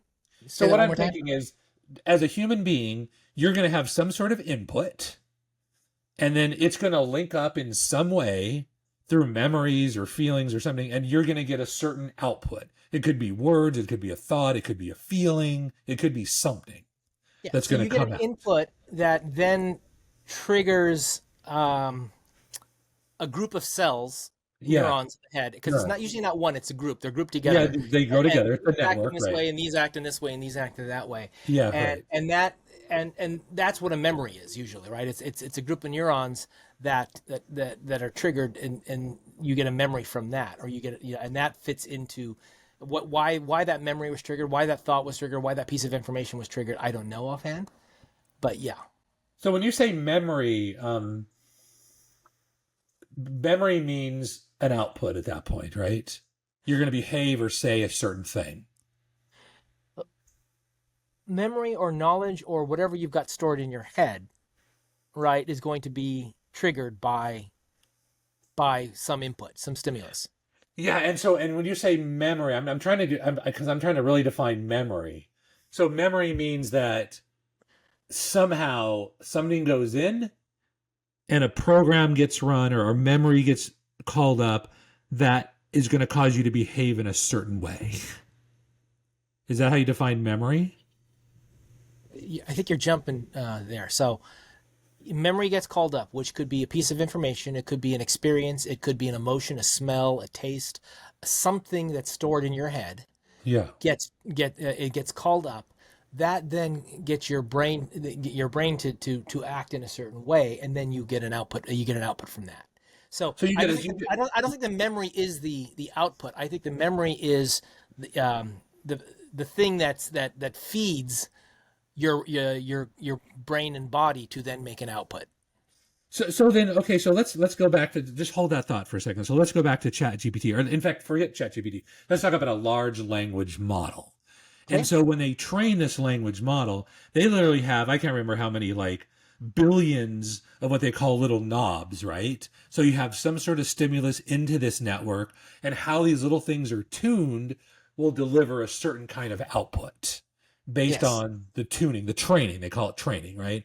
And you have tons of data, and it's a lot of computing power to train this particular model. So is that large language model simulating how a brain works? Is it the same way? Are similar? As within all things, yes and no. That's so helpful. Well, Now it's totally clear now. Yeah. so one of the examples we give is would be like a child dealing in a social situation Yeah. is going to look through their experience of how did their mom react to this kind of situation in the Yeah, past, how right. did their dad react, how did their friends react, and from that they may not know the correct thing to do, but they're going to see, okay, I've got their experience. They go out on the internet, which there's what's their mind is, and they see these 15 experiences in this situation. When someone asks the question, what is your name, let's say, how to Yeah. respond. Well, my Yeah. dad said his name, my mom said her name, my friend said his name, so I'm going to say my name. So they're Right. learning. This is called the learning, right? But this is also predicting as well. They are doing what LLMs do. They take a token. The token is what is your name, Yeah. and they look and see on the internet what was the general response for what is your name. Bob.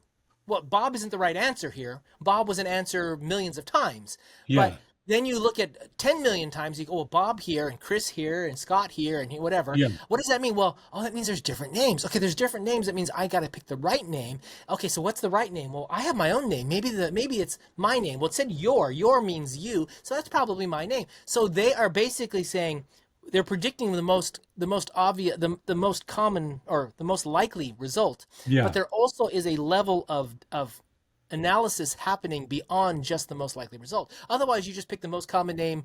I don't know, is it Muhammad or whatever the most common name in the world is, and you would just every time you asked it what's your name, you would get the same answer because that's the most common one, right? There is a level of analysis or something that's going on beyond that. So I think what's happening in the child's mind is, well, I hear my dad's name all the time. It's my dad's name. It's Mike.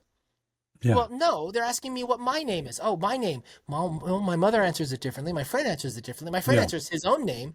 Let me answer my own name. Yeah. So Right. so you think these are things going on in the head of a child who may not know that he's supposed to say his name when you say what's your name, but is able to extrapolate from experience, most likely, and then take those experiences and put them through an analysis filter that comes up with an answer. Yeah. And that's what LLMs are doing, but they're not quite doing it in the biochemical way that our brains work. They're kind of mimicking what we do, but they've got the whole world to look at.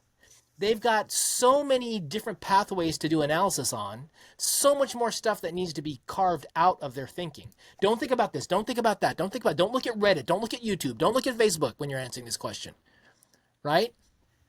That they have to have a lot more rules, that fine tuning you're talking about, a lot more rules about what to ignore than what to look at. Where we've got a much smaller data set to work with. Yeah, that I don't know if I agree with it. I think you're just making shit up right now. But What do you mean? there's no doubt there's like billions of knobs, and in fact they describe language models in how many like knobs there are. Like maybe there's 70 billion, and they're thinking about moving into the future that maybe it's going to go to 1 trillion at some point as these things get smaller. So I don't know what those knobs are exactly. They're sort of decision nodes. I don't even understand. So, but what I'm trying to do is if I can understand how it works, I think I can learn how to talk to it, how to interact with it faster. Because right now I'm just doing trial and error. I'm just like, oh, if I put this word in, I get that. Okay, let me try this. And so it's basically training me how to interact with it, which is kind of fascinating, right? I mean, we have this symbiotic relationship where we're training each other in some way, which I think is fascinating. I know, Scott, you want to go over some prompts here and talk about specific prompts? I can show you some of how I interact with chat. No, no, yes, no. Hang on, let me think. Let me think about that answer. Here's what I want. I don't want to go into the weeds. I want to go very high level at this point, you know. And now, if you're going to show me prompts that will get me to think, I don't want to use that prompt. I want to understand the so let me just show you. concept. Let me read one to you. Yeah, right.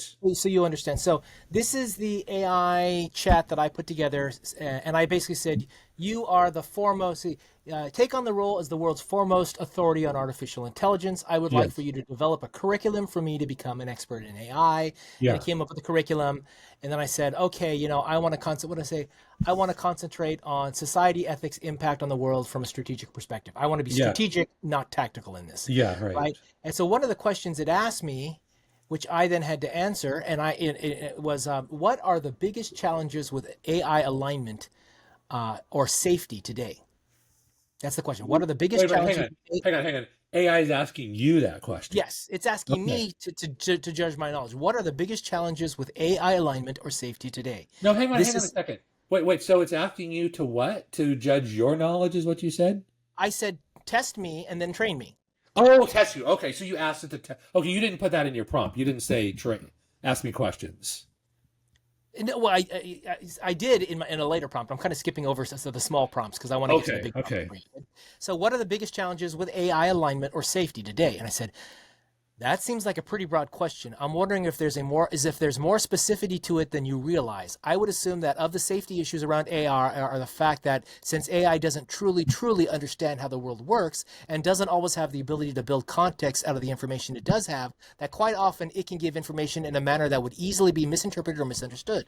Also, quite often AI still has the ability to hallucinate and give answers that are incorrect or even make up answers and not realize it's made up those answers. Other aspects I think that are of concern are the ethical or moral limitations that most humans have as members of society aren't necessarily something that exists in AI and may never be able to exist in AI, which means that the challenge of keeping the outputs and the work done by AI aligned with social values and norms is going to be a challenge in the future. Other aspects I would say are, with the computing power that AI has, and many things that we consider safe or protected in today's environment may no longer be that way, such as the effect that quantum computing may have on the ability to crack passwords in the future. I think that other things that we consider safe today may be impacted by AI's capability, and there are no ethical rules in place to keep them from doing that. I also see the potential to use AI to cause harm, and again, unless the person who's programming the AI specifically puts in controls that limit causing harm to humans, there might be an issue there. It reminds me of going back to Isaac Asimov's three laws of robotics. The idea of ingraining something into a robot so that it can't cause harm to humans almost seems like something we need to have within AI going forward. That's my prompt. That's my answer. That's your answer that it asked. So that one question, that was the answer. So then you didn't give that prompt up front. That was, you told it to ask questions. That was part of your prompt. And so basically it's asking clarifying questions. Yeah. And you saw how much detail I went into my answer. That's a long answer. Yeah. Right. Yeah. And this is my typical way of interacting. Even when I'm prompting, this is the way I interact. I logically go through 15 steps in my head and say, these are the steps in my head. I'm doing A, B, C, D, E, F, G. And I tell it that. And it goes, very good. And then it's able to parse out that long thing that I just said into different pieces. So then it said, in its response, outstanding response, good breadth and depth. You talk about pattern recognition and a true comprehension, hallucination risk, value misalignment, built-in ethical framework, security vulnerabilities, dual use risk, Asimov laws. This is how it responded to me. So it picked apart what I said into all of that. The next question was the same type of thing. It said, can you name 2 ways AI might be biased or cause unintended harm in the real world? And so I went through and gave it another long answer, same type of thing, right? Okay. And so it now learns that I have a depth of thought and thinking in the way I respond to it. So now instead of trying to prompt me with, well, what's the next thought? What's the next thought? It's now asking me much more high level questions to get me to interact with it. Yeah, right. This is how I interact with it all the time. Yeah. Right? And even my prompts, I will say, I'm looking for this specific answer, and I need it framed in this way. I need you to ignore the fluff. I need you to go whatever. And I want it portrayed off of professional, highly reputable sources. Yeah, right. Put in all that crap that would help you trust the answer more. Yeah. And then if you don't believe it, ask it, where did you get this information? Because it seems that doesn't make logical sense to me that this is the answer you would get. Yeah. That's what I've been doing. So it's I've been doing a lot of prompting, and the more specific I get, it's better. But now what I'm starting to do is I'm starting to prompt less, but more precise, and I'm getting better answers. So it's not necessarily the length of the prompt that I'm finding, it's the precision of the prompt. And all I do is I'll train it just specifically. So I'm doing a lot of writing, right? Well, it's doing writing. Well, I don't know what we're doing. We're co-writing this thing, right? Because I'll start out by saying, write this, and I'm like, okay, now I want to do this, and I want this tone, and I want that tone. And then it'll start doing things. And then what I start asking it is I'll start asking, so what you just did, tell me the prompt so I can get you to think like this again. And they'll tell me the exact prompt, which is so fascinating, It's amazing. So it's more of a synthesis of our two brains together instead of just saying, write me a report and you just copy and paste it, which what most people do, I think. And that's the problem is again, I try to equate it, like I said, to a 12-year-old kid who has the internet at their fingertips. Yeah, right. They don't have a social framework to understand how logic works in our society. They don't understand how contextually societal values and human values interact with how we judge things. Yeah. You can try to mimic that by seeing, oh, this is the output in these situations, but it's not truly understanding this is good and this is bad. It does not, I don't believe it currently does, and I'm not sure it ever will be able to understand. Because you're saying it can't feel, right? It can't feel is the thing.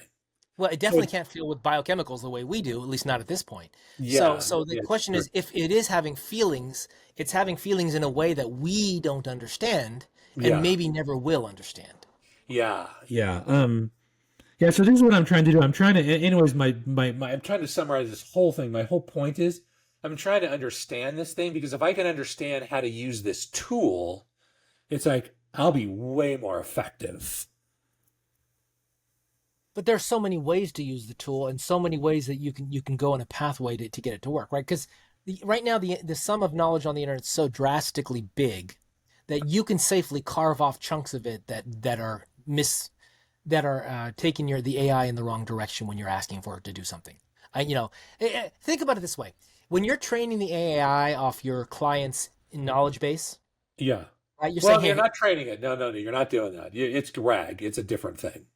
okay," It's not but you're training. you're weighing and limiting the information it's using to a certain set of data.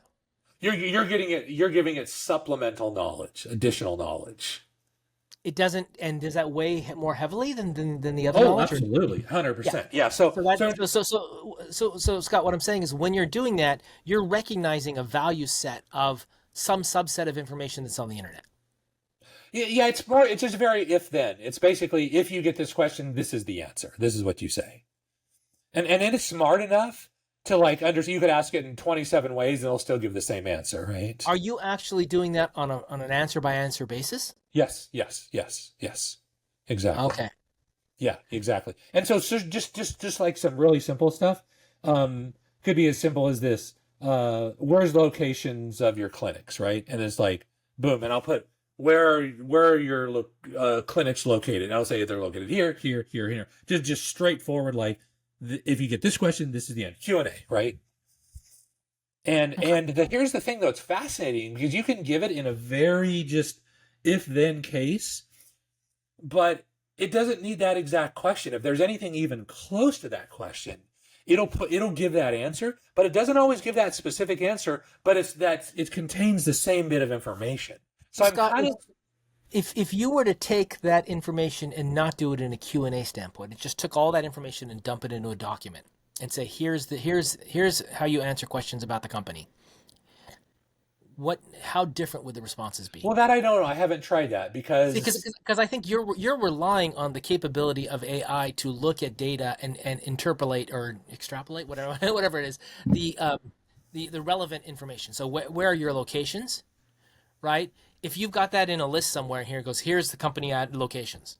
It probably has the capability to say, oh, here's the 5 locations. oh, absolutely. In fact, Chris, it does it so freaking well. It's like it's shocking. But without you having to say, if it asks for locations, here's the locations. You just shove a document under it and say, this is the answer to any questions about the company. And then what it'll do is it'll weigh that first and say it'll answer with that. Yeah, that works fine. And I do that, right? If I train it like on books or a website or something, it'll go out and scrub the website and do that. So all you're doing is using the existing functionality of AI, and you're weighing some knowledge above other knowledge. well, when you say AI, you mean LLMs, right? LLMs, yes. Yeah, exactly. Yeah. But so what I'm getting at is a good prompt does the same thing by eliminating stuff that would cloud the answer. So if I ask you a question and I ask a question about how good something is or whatever, and it goes out there and it searches Reddit for the answers, Yeah. it's going to get whatever Reddit has on it, right? Yeah, right, Or, exactly. or whatever, right? So I need to say, no, I'm looking for peer-reviewed. I'm looking for university libraries. I'm looking, whatever, right? You give it a much more, and that's part of why we say you are a blank. You are a historian. Yeah, You are right. an American history historian. You are Yeah. whatever. You are a professor of what, and by doing that alone, it knows, oh, the professor of history probably doesn't go on Reddit to find out information about American history. Yeah, right. See, that's different though. Prompting is different than creating a vector database. And you Okay. can do it in prompting as well too. But the challenge is that you got to realize is that you really need to put it into a vector database because there's a limit to the prompt window and it slows it down. So the whole idea is to move as much into vector databases as possible. You're getting into specifics here. So what is the purpose of the vector database? The purpose is to give it supplemental information that it doesn't know. So let's say the model was trained in general thinking 3 years ago. So it doesn't know anything past that. It's got to go out and pick it up. So that's where you put specific knowledge in a vector database into it. So if the data is on the internet, you don't need to give it a vector database? There's no value to it besides supplemental? Hang on, let me think about that question because I don't know that I fully understand. It can get the wrong answer. This is sort of ensuring, like, if you get this question, this is the data I want you to use. So this is getting back to the fact where I'm talking about what is the purpose of a good prompt It's to limit the data it's looking at to increase the chance of getting the correct answer. Okay, so listen very carefully, right? Because I already said Yep. this. So this is the second time I'm going to say this. Okay. You can do it in prompting. Absolutely. The problem is your prompt space is limited. You can only Scott? have so many tokens. Okay. I admit to all of that. Okay, I'm good. not talking about the details of it. I'm saying the entire solution here, either your solution through vector database or through prompting or through whatever, is because LLMs have access to too much data, and a lot of it is not tuned or trued up or validated or whatever. So you need to get it to look at the right bits of data. So by using prompting correctly, by using the vector database, by training it with documents, to doing all these things, your whole purpose is to limit its knowledge base to something that's more accurate.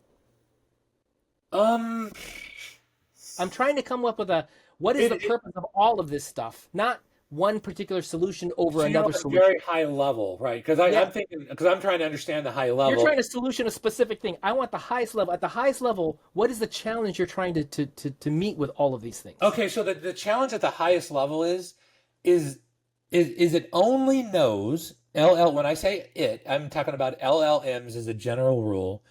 It only knows, right? This is not the ability to derive information, but it only knows up to its last training. And let's say it was trained a year ago, and there's new information out there. Now, it can go out and search the internet. It's doing its own RAG retrieval things, but it can get it wrong. The data may not be precise. So if you want to train it specifically on your information, you explicitly tell it through a vector database. You can do it through prompting as well, too, but there's limits. You can only do so much in prompting. And so I'm understanding the way it's thinking and the optimal solution to get a fast response. Because sometimes it hangs out and thinks for a while. I'm having a hard time getting you to tell me what all these things have in common. Well, because I don't necessarily know the answer. I mean, you're trying to. Well, what they have in common is when I ask a question, I wanted to give a specific answer. Okay. That's what I'm trying to do. And then I'm breaking down. It's like, now that I'm trying to do that, there's multiple techniques to do that. Some are more efficient than others. So, and why does it need to get you a better answer or specific answer? Because this is typically some sort of chat bot or a voice thing, specifically asking information to do business with this particular client. So I need to give it accurate, fast, clear information. So when you're talking about someone developing prompting skills, Yes. the goal of developing a prompting skill is to get a better answer. Yes. Yeah. Right. The goal of having the database is to get a better answer. Yeah. To faster and faster too. Faster. Speed's important. Sure, that's when you start getting into techniques, one technique over another. Yeah, that's what I'm talking about. I'm talking about more of the technique in this to case. me, there's an overarching problem with AI, with LLMs, in that it doesn't understand. You can't trust that it's giving you the best answer. Not necessarily. Not if you train If you just ask it a generic question, Yeah. you don't know how to prompt. You Yeah. just ask it a generic question. You are less sure that the answer you're going to get is a good answer. Here's yeah, absolutely that. And I'll tell you something else, actually. This thing is not deterministic. So you could ask the same question 5 times and you get 5 different answers. And so what I'm trying to do is I'm trying to put constraints around it so I can get high quality information out of a request from it. Because now I'm thinking in terms of designing multi-agent processes where the output of one agent feeds into another agent. And so I need to make sure that I constrain pretty tightly the output of this thing so I can, because you know the game of what do you call it, like the party game where you tell me something and you tell somebody else, and by the time you get to 20, telephone, by the time you get to the 20th person, you're like, dude, that has nothing to do with what we talked about originally. So that's what I'm trying to do. I'm trying to constrain this thing to get high quality information that's consistent, and it's turning out it's much more difficult than I thought it was. So that's what I'm learning. What I'm getting at here is when people are using chat and they're not happy with the results of what they're getting. Yeah. Right. And really what it comes down to in this case is they're not prompting well. And I think so what I'm trying to get at here is that the real skill in understanding how to use AI is how to control the output. Yeah. Absolutely. Well, and so it's basically Tony Robbins says you want better answers, you ask better questions. So it's your ability to be clear and ask good questions. So And like you I need see to this all the understand. time in you and I interacting, is we're like, oh, well, yeah, I'd assumed that, but I didn't really say that So constraint, you need to understand how you think. You need to Yes. understand how whatever output you're going for, how to think. So if the output you want is a professor quality level response from a psychology professor who is, well regarded in the industry, then Yeah. you need to somehow have AI be able to think like a well regarded psychology professor in the industry. Yeah. Yeah. And Yeah. how would you go about getting it to do that? Well, you be And that, specific, as detailed as possible. and so that's what I'm getting at is people need to understand you have to think about the result you want, and you need to interact with AI in a way to get that result. And that's where people are falling short. Yeah, yeah, and I'm not generalizing because I'm not doing a teaching moment for anybody else. It's all about me. I'm just trying to figure out how I can get it, and so I'm just expressing what I've learned over this. But yeah, exactly right. Yeah, 100%. Yeah, I'm just So trying to take your general thing and make it more specific to my case. Is where I want to go. yeah, and I'm trying to help people who don't understand why they have a hard time using AI. Well, Yeah, you're a kinder person than me, so this is a PSA thing then. this goes. I thought your purpose was to be a teacher. Yeah, At the here's start of our podcast, you decided your purpose was to be a teacher. my job is to be a teacher, Chris. Absolutely. But before you can be a teacher, you got to be a really good student first, you know? Yeah, but you figured stuff out. You learned some stuff. You can I've articulate figured them. it out. And so what I'm going to do today is I'm going to task Shelley with understanding how to prompt because her skill, she's an incredible writer. I mean, she's exceptionally skilled in writing. And one of her skills is able to what's one of her skills is to take a complex, disorganized chunk of data and organize it into a way that somebody can understand. And it's fascinating talking because she's just working on a huge proposal right now. It's like a 700-page proposal for a government project. And she says that's not the hard part. She's like, what the hardest part of the whole thing is, which I always leave to last, is writing that 1-page executive summary. She's like, that's the bitch of the whole thing and the thing that stresses me out and the hardest thing, actually. And I'm like, that's fascinating. So whatever that thing you're doing is, the way that your mind is processing that data, I need you to articulate it with great detail in a prompt so you can train AI to write just like you. Because In a I single want that. What's in a that? single prompt. Well, it'd be a long prompt. I mean, prompts can be huge. Oh yeah. I mean, I've prompted it. It's like some of the prompts I use are maybe 10, 15 pages that I paste into it. And it's built from its responses and that. Then I'm like, okay, clarify or change this word. And then I'll ask questions like, hey, if I want senses to be capitalized like that, what word do I need to tell you? Or what's the word that I need to say? And it says, oh, just say this word. And then I'll know what you're talking about. I'm like, oh, cool. Then I write it down. That now is in my prompt, actually. A lot of times I'll say things like, I want to understand this like a high-end psychologist. But I won't say that. I'll say, pretend you're Jordan Peterson. And all of a sudden, just without just a few words prompts, I started getting radically different responses. I'm like, and you're Jordan Peterson and you're pissed off because you didn't get your lunch on time. And it's like all of a sudden you get very different responses. And But again, that prompt goes through and tells LLM what to ignore.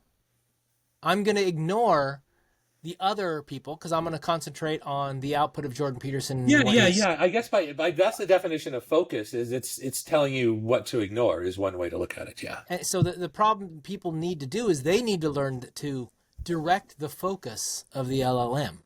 Yes. And you know what that's called, Chris? That's called how to think, whatever this podcast is called. How to think better.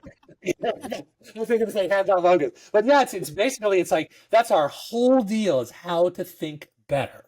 Yeah. And the idea here is you don't have to think like Jordan Peterson to be able to tell LLMs to do that. No, not to get the benefit. But the other interesting thing to understand is all the LLMs that are out there might have the same access to data on the internet, but all those little parameters, those dials you talked about, are tuned differently. Tuned differently, And yeah. so if you were to ask all the LLMs, Claude and Perplexity and Chat and DeepSeek and Gemini and Copilot, all the different, and Grok, all of them, you were to ask them all the exact same thing. You are Jordan Peterson, answer this question. Yeah. You would probably get a little difference. Oh, absolutely. In fact, yeah, no, not 100%. And in fact, you asked ChatGPT the same question 5 times. You get 5 different answers.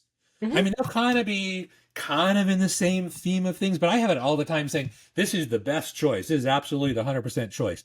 And then you'll ask the same question again, and then it gives you, this is the best choice. And then you're saying, well, I thought you said that's the best choice. And they're like, yeah, I did, but I think this is the better one now. And I'm like, so what's it doing under the head? So it's important to know that it's not deterministic. And I don't know what it is, but it's not deterministic. It's probability. Probability, yeah. Right? Because it looks at your question, tokenizes it, and goes out on the internet and says, where does this token exist on the internet? Oh, yeah. What are the characters that follow this token?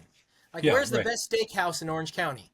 Yeah. Right? And then it's going to say, okay, let me go find, best steakhouse Orange County. And it's going to go find all the tokens associated with that. It's going to rate them as to the most common responses. And then it's going to give me some combination of characters based upon that response. Yeah, right. It predicts. It figures it out and then puts it together and says, oh, it's this steakhouse. I don't know, Morton Steakhouse or whatever steakhouse is, right? Boom. And it puts that down.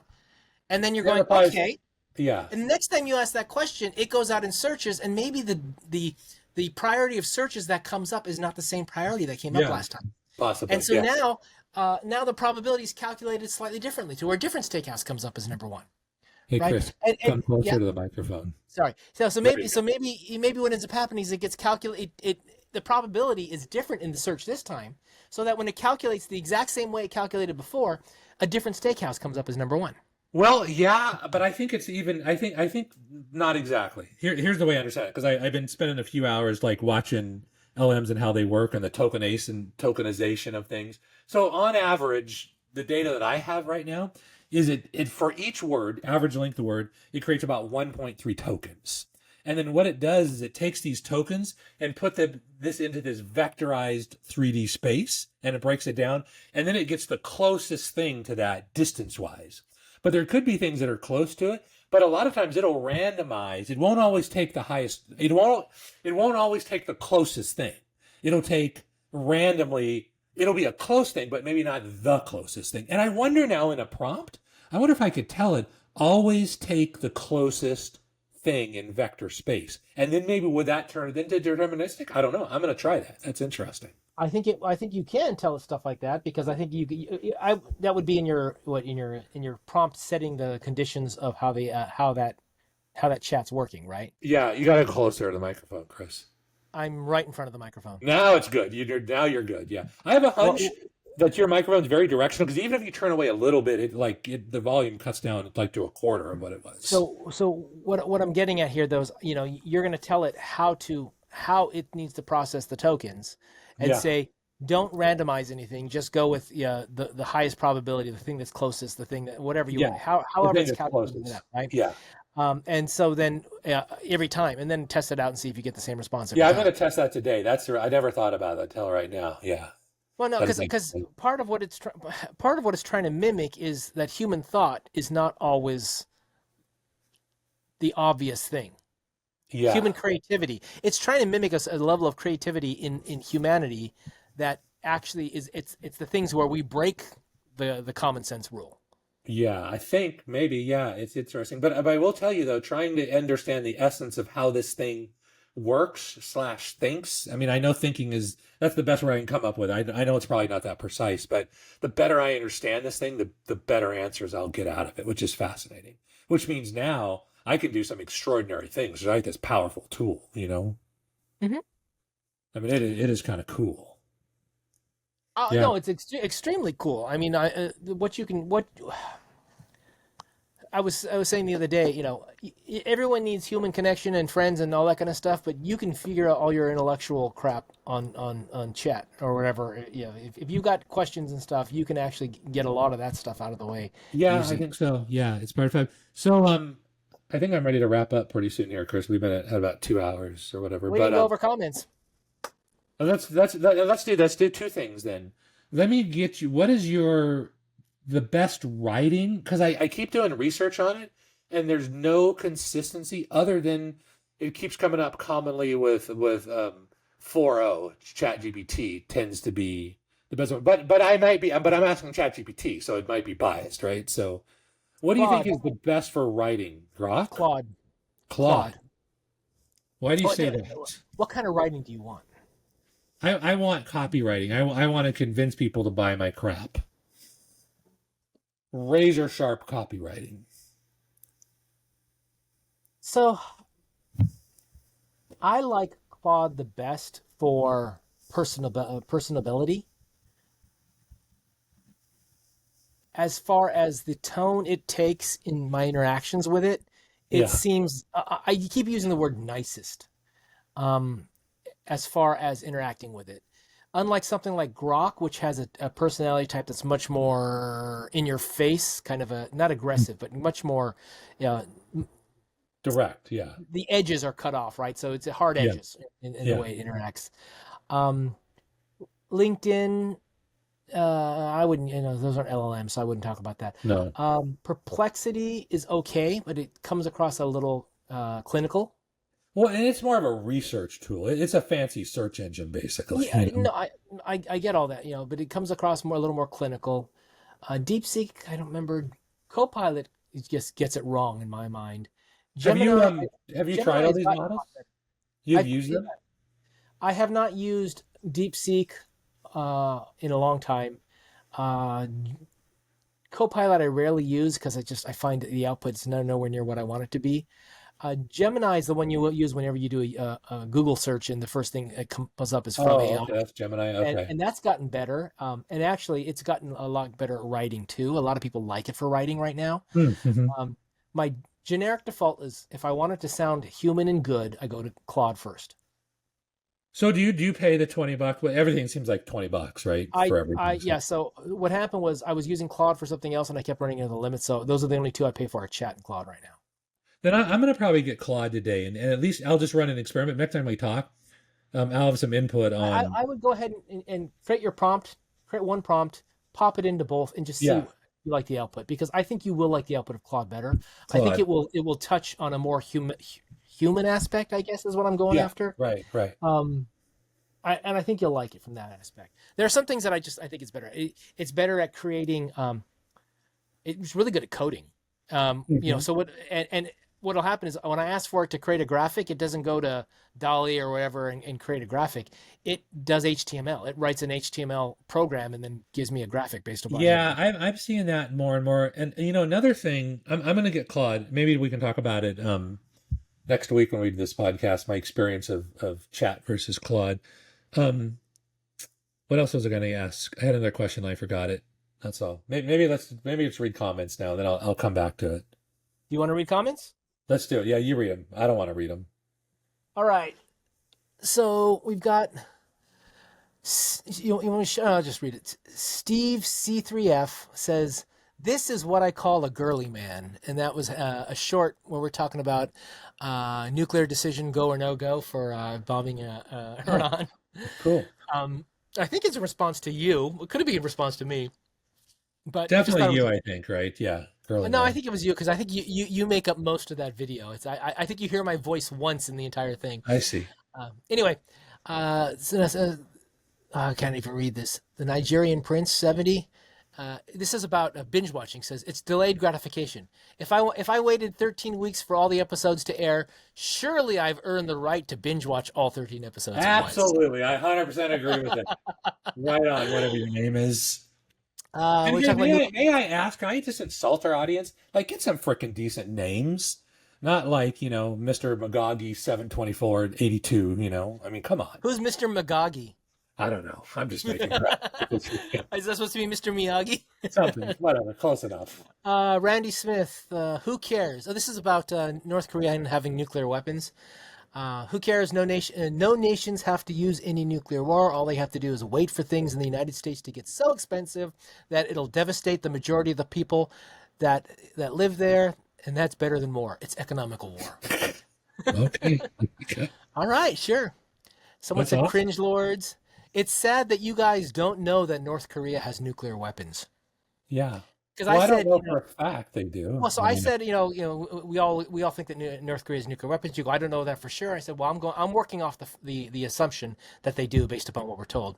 yeah, Um, maybe. Yeah. I'm wondering what this person knows that they're sure North Korea has nuclear Yeah, weapons. I'd like to know. Yeah, Because exactly. that means that you've been to North Korea and you've seen them. I don't know what that means, right? Obviously, you're trusting something, Yeah. right? And I tend to think that if the intelligence believes that they have them, they probably have them. I know you don't agree with that, but that's my thinking on it. So I mean, yeah, it's possible. I mean, it's like who knows for sure. I I mean, think I'm it's sure somebody knows. I'm sure the I think CIA it's knows, I think right? it's likely because that's Yeah. the way we've been working. Yeah. Yeah. Um. Oh, this guy. Oh, this is a good one for us. Love your conversations. You guys are great, and it sounds like you guys are having these conversations the right way.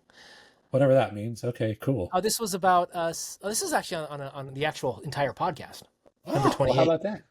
Yeah, and then this one here. What do you see? It's you asking what do you see. He goes, loves this. And this person, I see mostly emotionally deterministic primates with obvious emotional alpha, beta, and gamma personality traits and their emotional transactions. I don't see rational sigma personalities like me, unless few on TV or social media. Wait, he's talking about us? That's what he's saying? I don't know if he's talking about us or talking about the world. But if he's insulting us, dude, you got to come on the podcast. Come on. Like, let's do this. Absolutely. Making decisions with little info. Making decisions with little info. This person says this president does it 50 times per day, even though he's a horrible decision maker. Because no one's firing him. Where are the voters? Okay. I love. Well, you know, it's funny. Can I make a comment about that? I just was watching a little news story that the feelings about America, are like whatever you call the national pride, is at the highest level ever with Trump. So, are in a long time, which is fascinating. So, I personally think he had to bomb Iran because his overall his poll ratings were low. possibly, yeah, I actually think the reason it happened when it did, as opposed to next month or next year or whenever, was actually, well, a couple things. I think because Israel set it up so America could take advantage of the lack of air defense, because they wiped out the air defense, yeah, and the fact that this is something he can point to as a win. And yeah. in the There you short go. Got to get a win. Got to get a win on the board. so this is blowing things up is a way to show you're winning, right? Absolutely. Let's see. North Korea's nuclear weapons, but North Korea also want to kill us. So this is honestly a moot point. I think the Iranians likely do not have nuclear weapons, but they do have the materials to make a dirty bomb, which is closer to chemical weapons, since dirty bombs use an explosive to spread harmful materials over a large area. With nuclear weapons use nuclear fission to deal damage. I believe this is the case since they haven't achieved 90% weapons grade uranium, and it would likely take many years to construct it. Okay, this is just a long explanation as to why. Whether there's proof or not, because there's proof that North Korea has weapons because they've got seismic activity for underground testing, apparently, and we don't have that. Interesting. Okay. You should ask yourself why. Why? I think that's a good question. Why? Yeah. Why are we doing this whole thing? Actually, yeah. Okay. Exactly. Iran said death to Israel for 40 years. Lol. That's how we know they would use it. Yeah. Again, I don't. Yeah, I get the point that their rhetoric is much more aggressive than anyone else. But I mean, look at what in India and Pakistan have been doing for years, and they both have the bomb, and neither of them have used it yet. So doesn't mean they won't, but they hate each other pretty damn much too. Normal is pretty damn stupid. Unfortunately, normal people are stupid, is what he's saying. Come on the podcast. That's good. We got to talk about that. But then how does high IQ help people anyhow? I know mine is a bit high middle, but I don't have any of the things that society considers successful. What is the point of this? Or is it just something else to impress with? Having a high IQ? Yeah, just because you have high IQ doesn't mean you make a lot of money. Yeah, absolutely not. No, and honestly, I think when you get to really high IQ, you probably end up not making a lot of money because you go into fields where the IQ, high intelligence does not equate to money-making fields. Not at all. Actually, in fact, sometimes it's inversely related. Yes, that's what I'm getting. Sit around The and more think you are, about the more you're stuck in a field that doesn't make money because you're doing research and other things. Yeah, Other people right. make money off you. That's probably what it is. Yep. Correct. Unveiling the truth, absolute or spectrum of probabilities. It's actually brilliant if purposefully done, but I fear it might not be, but then it's unintentionally brilliant. The truth is obviously absolute. The problem is that humans were engineered to search within polarized spectrums presented to them and lack entirely the capability to sense that everything their senses are allowed to exposure to has been put there because it agrees with a general lie. Yeah, copy that. 100%. I don't know. I still don't believe in. I no longer believe in absolute truth. So, Yeah. so stupid in practical case. IQ has little to or no meaning to do with real world situations. The test itself is flawed and can be taken more than one time. Yeah. So IQ Yeah, it's test is fun. it was made by a group of people who tested well and they continue to test Yeah. well. But it gives you a general idea, right? I mean, I heard that AI doesn't learn from mistakes. It incorporates those mistakes as truth. Therefore, it's slowly degrading as misinformation grows. I don't know.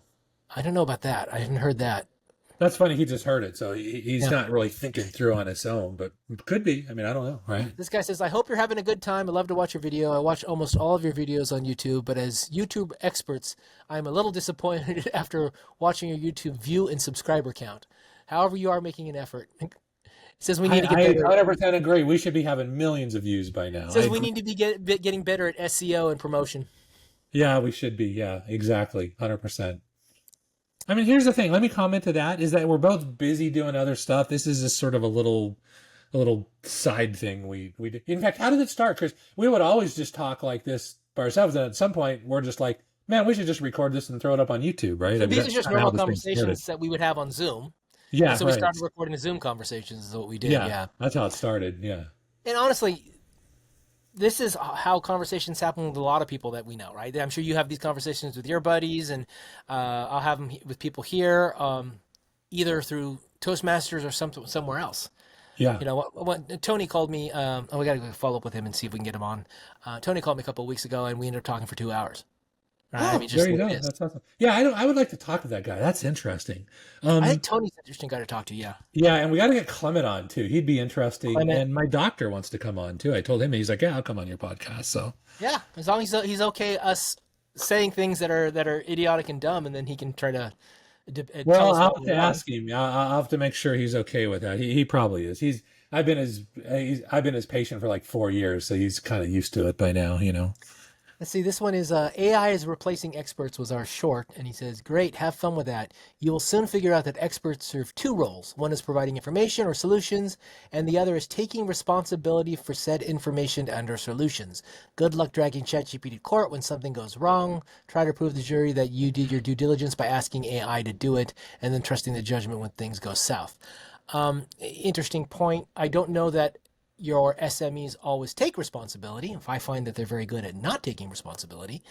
The other thing to note in my mind is this is why you never take anything out of chat directly at face value either. Oh my gosh, no. If In you're fact, doing it says- anything that's meaningful and has the need for due diligence, you do the due diligence. yeah, you have to do it. And in fact, it says on the bottom, like, don't trust everything. Something I don't know what the exact wording is, but Oh, yeah, don't it says it trust just makes everything mistakes. chat says. ChatGPT makes mistakes, I think is what it says on the bottom. Yeah, exactly. So it's right there. My thing here is that anyone who accepts anything out of ChatGPT without validating it better not be using it for anything important.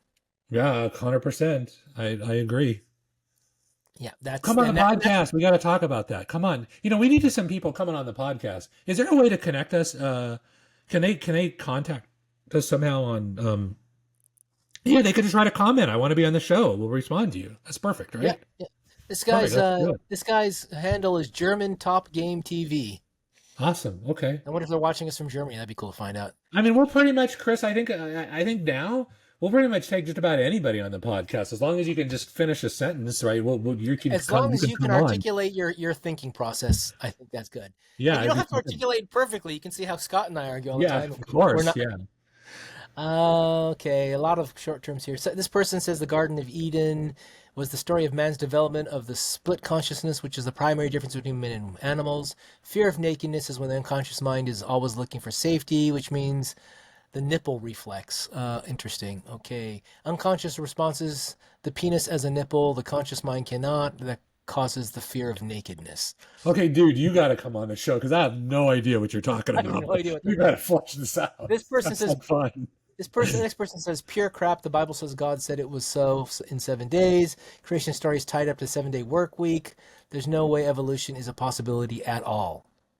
Yeah, I tend to agree with you. I'm kind of on that side There's again. But no let's come billions on, and let's billions argue of about years of man coming from monkeys as any stupid argument in favor of that. First of all, it's millions and millions of years, not billions and billions. So I'm gonna quibble on your word usage, because it's not billions of years, it's millions of years. But But it hey, says God is. What was that? yeah, come on, build a good case. Let's talk about it. God is not a confusion. Any follower of Jesus who believes this crap is either naive and must be ashamed of himself. Gee, how judgmental of you. Okay. Yeah. Um, Physics has some pretty good ideas of what came before the Big Bang. That's in a separate one. Yeah.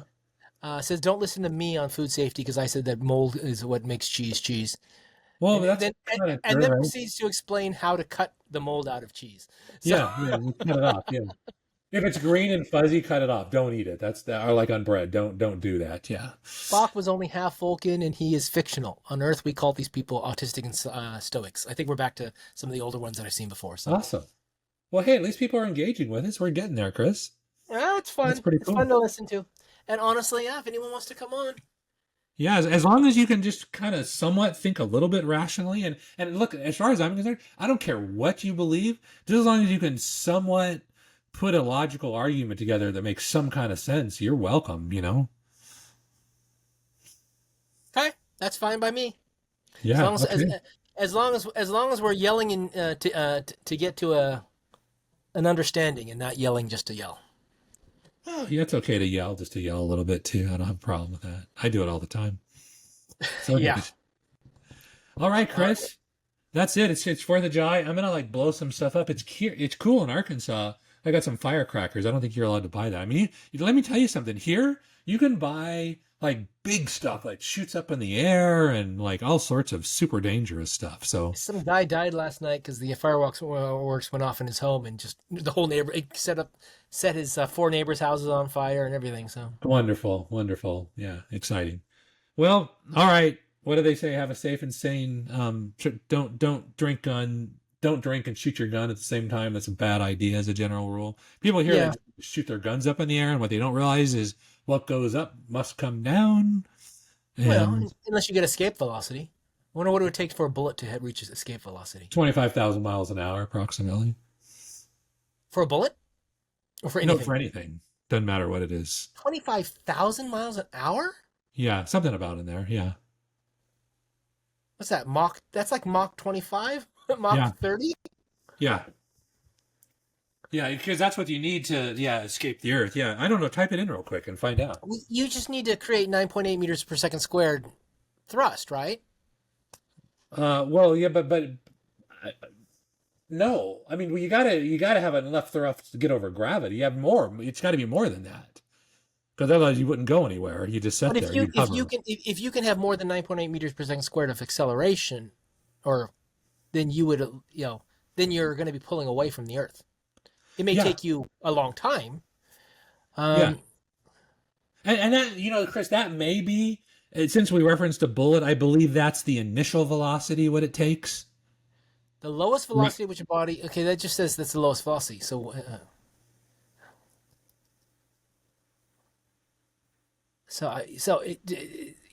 hmm.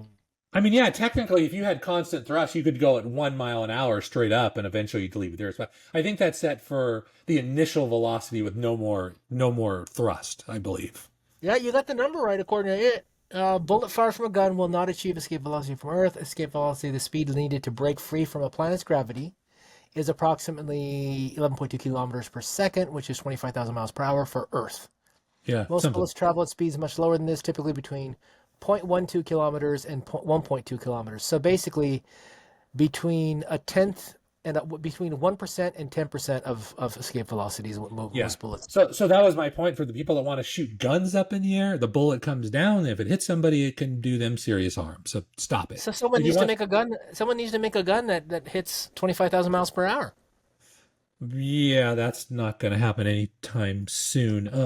Or if you must shoot your gun, please just shoot it into the ground. Don't shoot it into the air. So, anyways, that's my Okay, PSA. and just for information's sake, that would be Mach 32 and a half.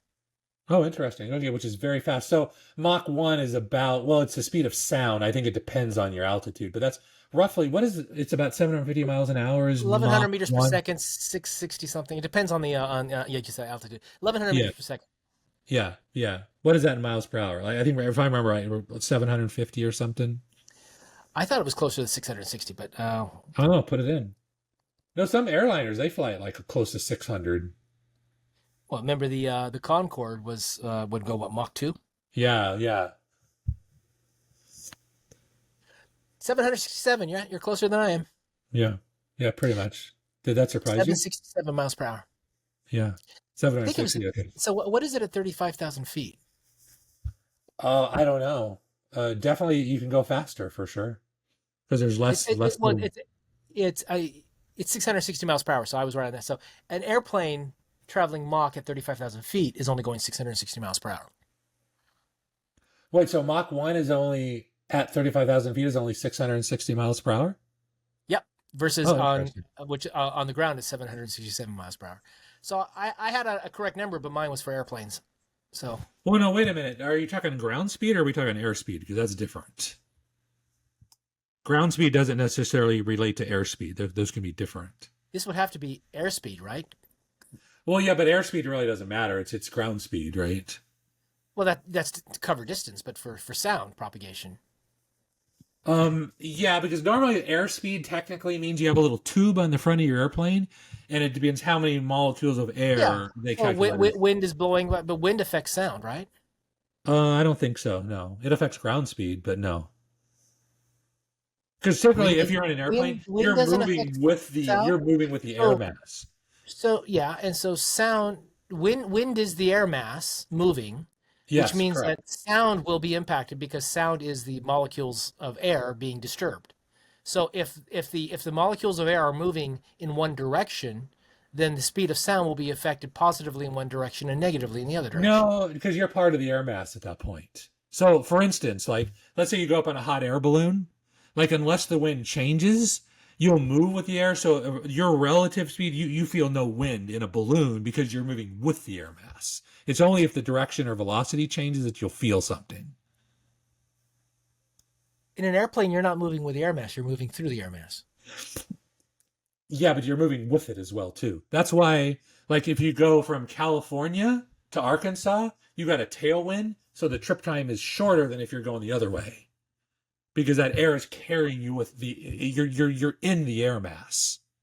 Just like on a boat on the ocean, it's like you're moving. You could have relatively zero velocity in reference to the water. Scott, here you are. Hey, you gotta go. You gotta go into the The air is microphone. moving Please. this way across you, right? Because you're flying through You the gotta air. be closer because I can't hear you. The air is moving this way across you because Yeah. you're in the you're flying. Doesn't matter what the ground speed is. It's because it's reading the speed of the air flowing across you, right? Yeah, but you're delivering that by thrust, right? But inside of that, you're still the air mass in general is still moving you along as well too. That's the idea of a headwind or a tailwind. The tailwind or the headwind just impacts the general speed. It doesn't overcome the speed. If you're moving at 600 Say miles an ground hour, speed. It changes ground speed is what it does. Your okay, but we're not speed talking over the ground ground. speed. We're talking about the speed of sound is going to be relative to you. You're To moving. the- You're here, and you make a noise, and that noise is going to propagate through the air molecules. So the air molecules have a density based upon the altitude you're at. Yeah, If it's the- called density altitude, if, right? if there's more density of air, it slows down because there's more molecules interacting. The higher up you are, the less density of air, so there's less molecules to slow down. So therefore, Yes. right? So well, Yeah. other way around. More molecules, so it'll propagate faster from molecule to molecule up in the air. They're further apart, so they'll propagate slower between molecule to molecule. Yeah, so what you'll see is like typically, so you could have, let's say you're in an airplane, you're flying at 35,000 feet. You might have an indicated speed of like maybe 300 miles an hour is your air speed, right? But you might be going 600 over the ground just because of density altitude. Yeah, And speed- then speed another over the ground variable- has nothing to do with speed over the ground has nothing to do with speed of sound. Speed of sound is in the medium that you're in. Yeah, right. And when correct. you're at Exactly. 35,000 feet, the medium is less dense. Thinner, yes, Therefore, right. less molecules to move, which means that they have to move further distances, which means the speed of sound is slower up higher than it is lower down. Yeah, it's height of density. Yeah, correct, right, exactly. Okay, the ground speed has nothing to do with speed of sound. No, it's unrelated actually. But typically, people in airplanes they care because they all they're interested in just getting how fast am I going to get to my point. So my only point is I'm saying airspeed it doesn't relate. It's related to, but it's not the same as ground speed. Okay, I never questioned that. I thought you were saying that. I thought you were saying that speed of sound is based upon ground speed. No, it has nothing to do with it. It's completely unrelated. Okay. What I was talking about is not speed of sound. I was talking about indicated airspeed has not nothing to do with it, but it's not highly regulated to ground speed. They're different numbers. And we started this conversation by what's the speed of sound, and I said, well, at 35,000 feet, it's 660 down to the ground, and you were closer to 767. Yeah, right, exactly. Yeah. Okay. So I don't understand why we went on the non sequitur we did, because that was what I thought we were just arguing. Well, no, and then it went into how does movement in the air, like how much you feel, matter, and then we transitioned to that, or at least I did. Maybe you didn't, but I transitioned. I didn't. That's why I'm confused. Yeah, okay, I got you. Yeah, I think I transition much quicker than you do. I think you need to state that you're going in a particular direction. That would be helpful. Yeah, exactly. Yeah, I'll do that for in the future. Because I just need to jump right there. Yeah. Yeah, because the thing is, if you tell me that, then I can follow along and understand it. Sometimes I just follow along because I understand how you're thinking on that. But, yeah, right. Yeah. Other times it's like, no, I'm talking about this thing, and now you're talking about this sub thing or whatever over here. So yeah, because in my mind, I'm like, yeah, that's good. So now let's immediately just move on to the next point, right? Because I need you to acknowledge that, yes, that's it. We're done with that topic. Let's move on. Yeah, that would be helpful for you. Yeah, that would be good. Yeah, that would be helpful for conversation. I got you. Yeah. Just to know that the other thing is quite often you're agreeing with me, but you're not stating that. So I don't get the vibe that you've agreed and we've moved on. The vibe. Yeah, I got you. I'll be more clear. And this is what I'm learning for ChatGPT. And this is the challenge is you have to really be very specific what you want it to do. And it's hard for people because a lot of people, and me especially, when I say something, I'll have a lot of assumptions baked into that I'm not exposing. Yeah. So that's a good skill to figure out is what are the assumptions in what I'm saying right here. Yeah. Right. And you need to articulate them clearly when you're asking for the answer. Yes, exactly. Yeah. And I'm learning that by dealing with ChatGPT because if you don't get what you want, you're like, oh, wait a minute, I forgot to tell it that this is really what I want, When I told it to be an AI expert and to ask me questions, it started going into how do AIs work? Yeah. Right? How does an LLM work? What are these things? What is a hallucination? What are all that? I'm like, I don't care about how it works. I want to understand the impact on society. I want to be able to think about it strategically. Yeah. And then it started talking about, what harms are caused by AI? There we go. Yeah. Discrimination, that sort of thing. So it was very interesting, and that really changes your focus. And you can do it in multiple prompts, but then you're going to get a little bit frustrated. What you need to do is read what it says and don't answer its questions. Mm-hmm. What I find is 90% of the time, I don't answer what chat's asking me. And that's okay, because you can't hurt its feelings. It's not a human, right? I'll say, it doesn't get angry. I'll say, what is the blah, blah, blah, blah? And it gives me a synopsis of that. And it goes, would you like to learn more about this or that? I'm like, no, I just needed the answer. Now I take that answer and I build my next prompt or my next question. Right. Where most people don't do that, right? All they do is cut and paste it. They're done. Hey, chat's thinking for me, right? Or that's why I'm saying you can still use chat. It's a powerful tool, but you can't stop thinking. You've got to think about things, unfortunately. That's conversation. I think a lot of people have conversation. They shut their brain off and they just kind of coast on. Yeah, of course. I do that all the time. Yeah, exactly.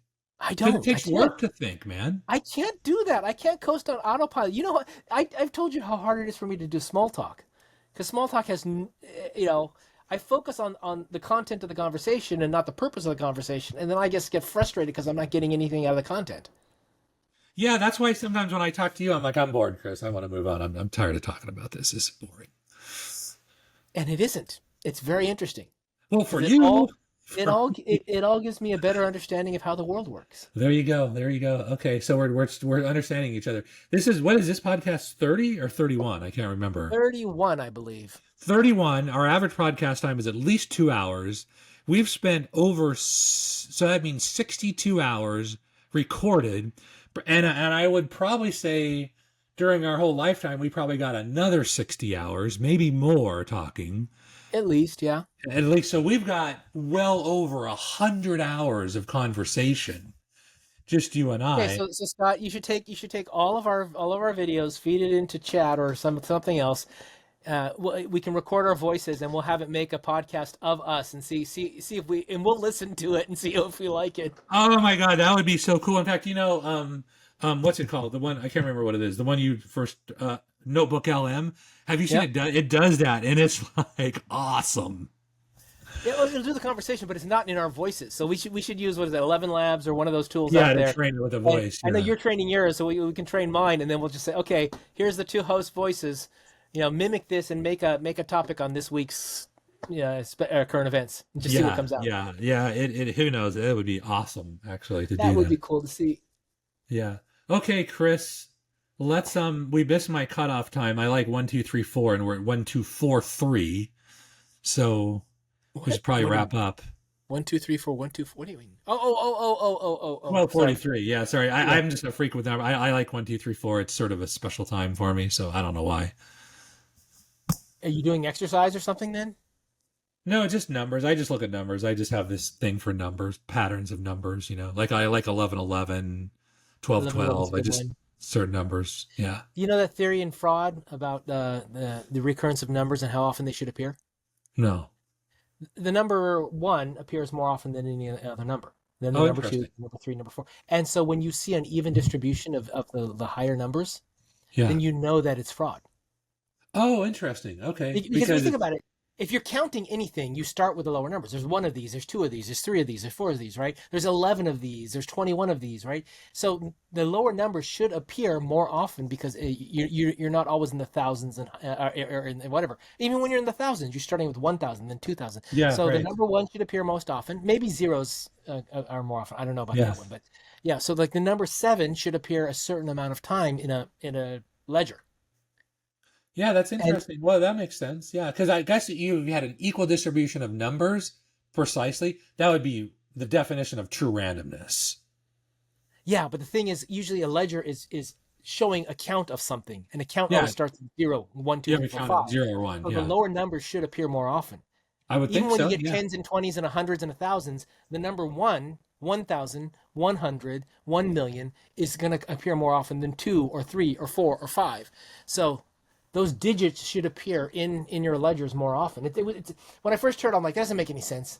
And then I started thinking about it. Yeah, logically, it makes sense. Yeah, that's exactly right. Yeah. All right. All right. All right, Have Chris. a good 4th. I'm going to go buy a chunk of meat so I can grill it or smoke it today. We'll see which one. Perfect. Sounds good. All right, Chris. We will, I guess we can stop the recording now. Here it goes. Everyone subscribe, comment, yell at us, whatever.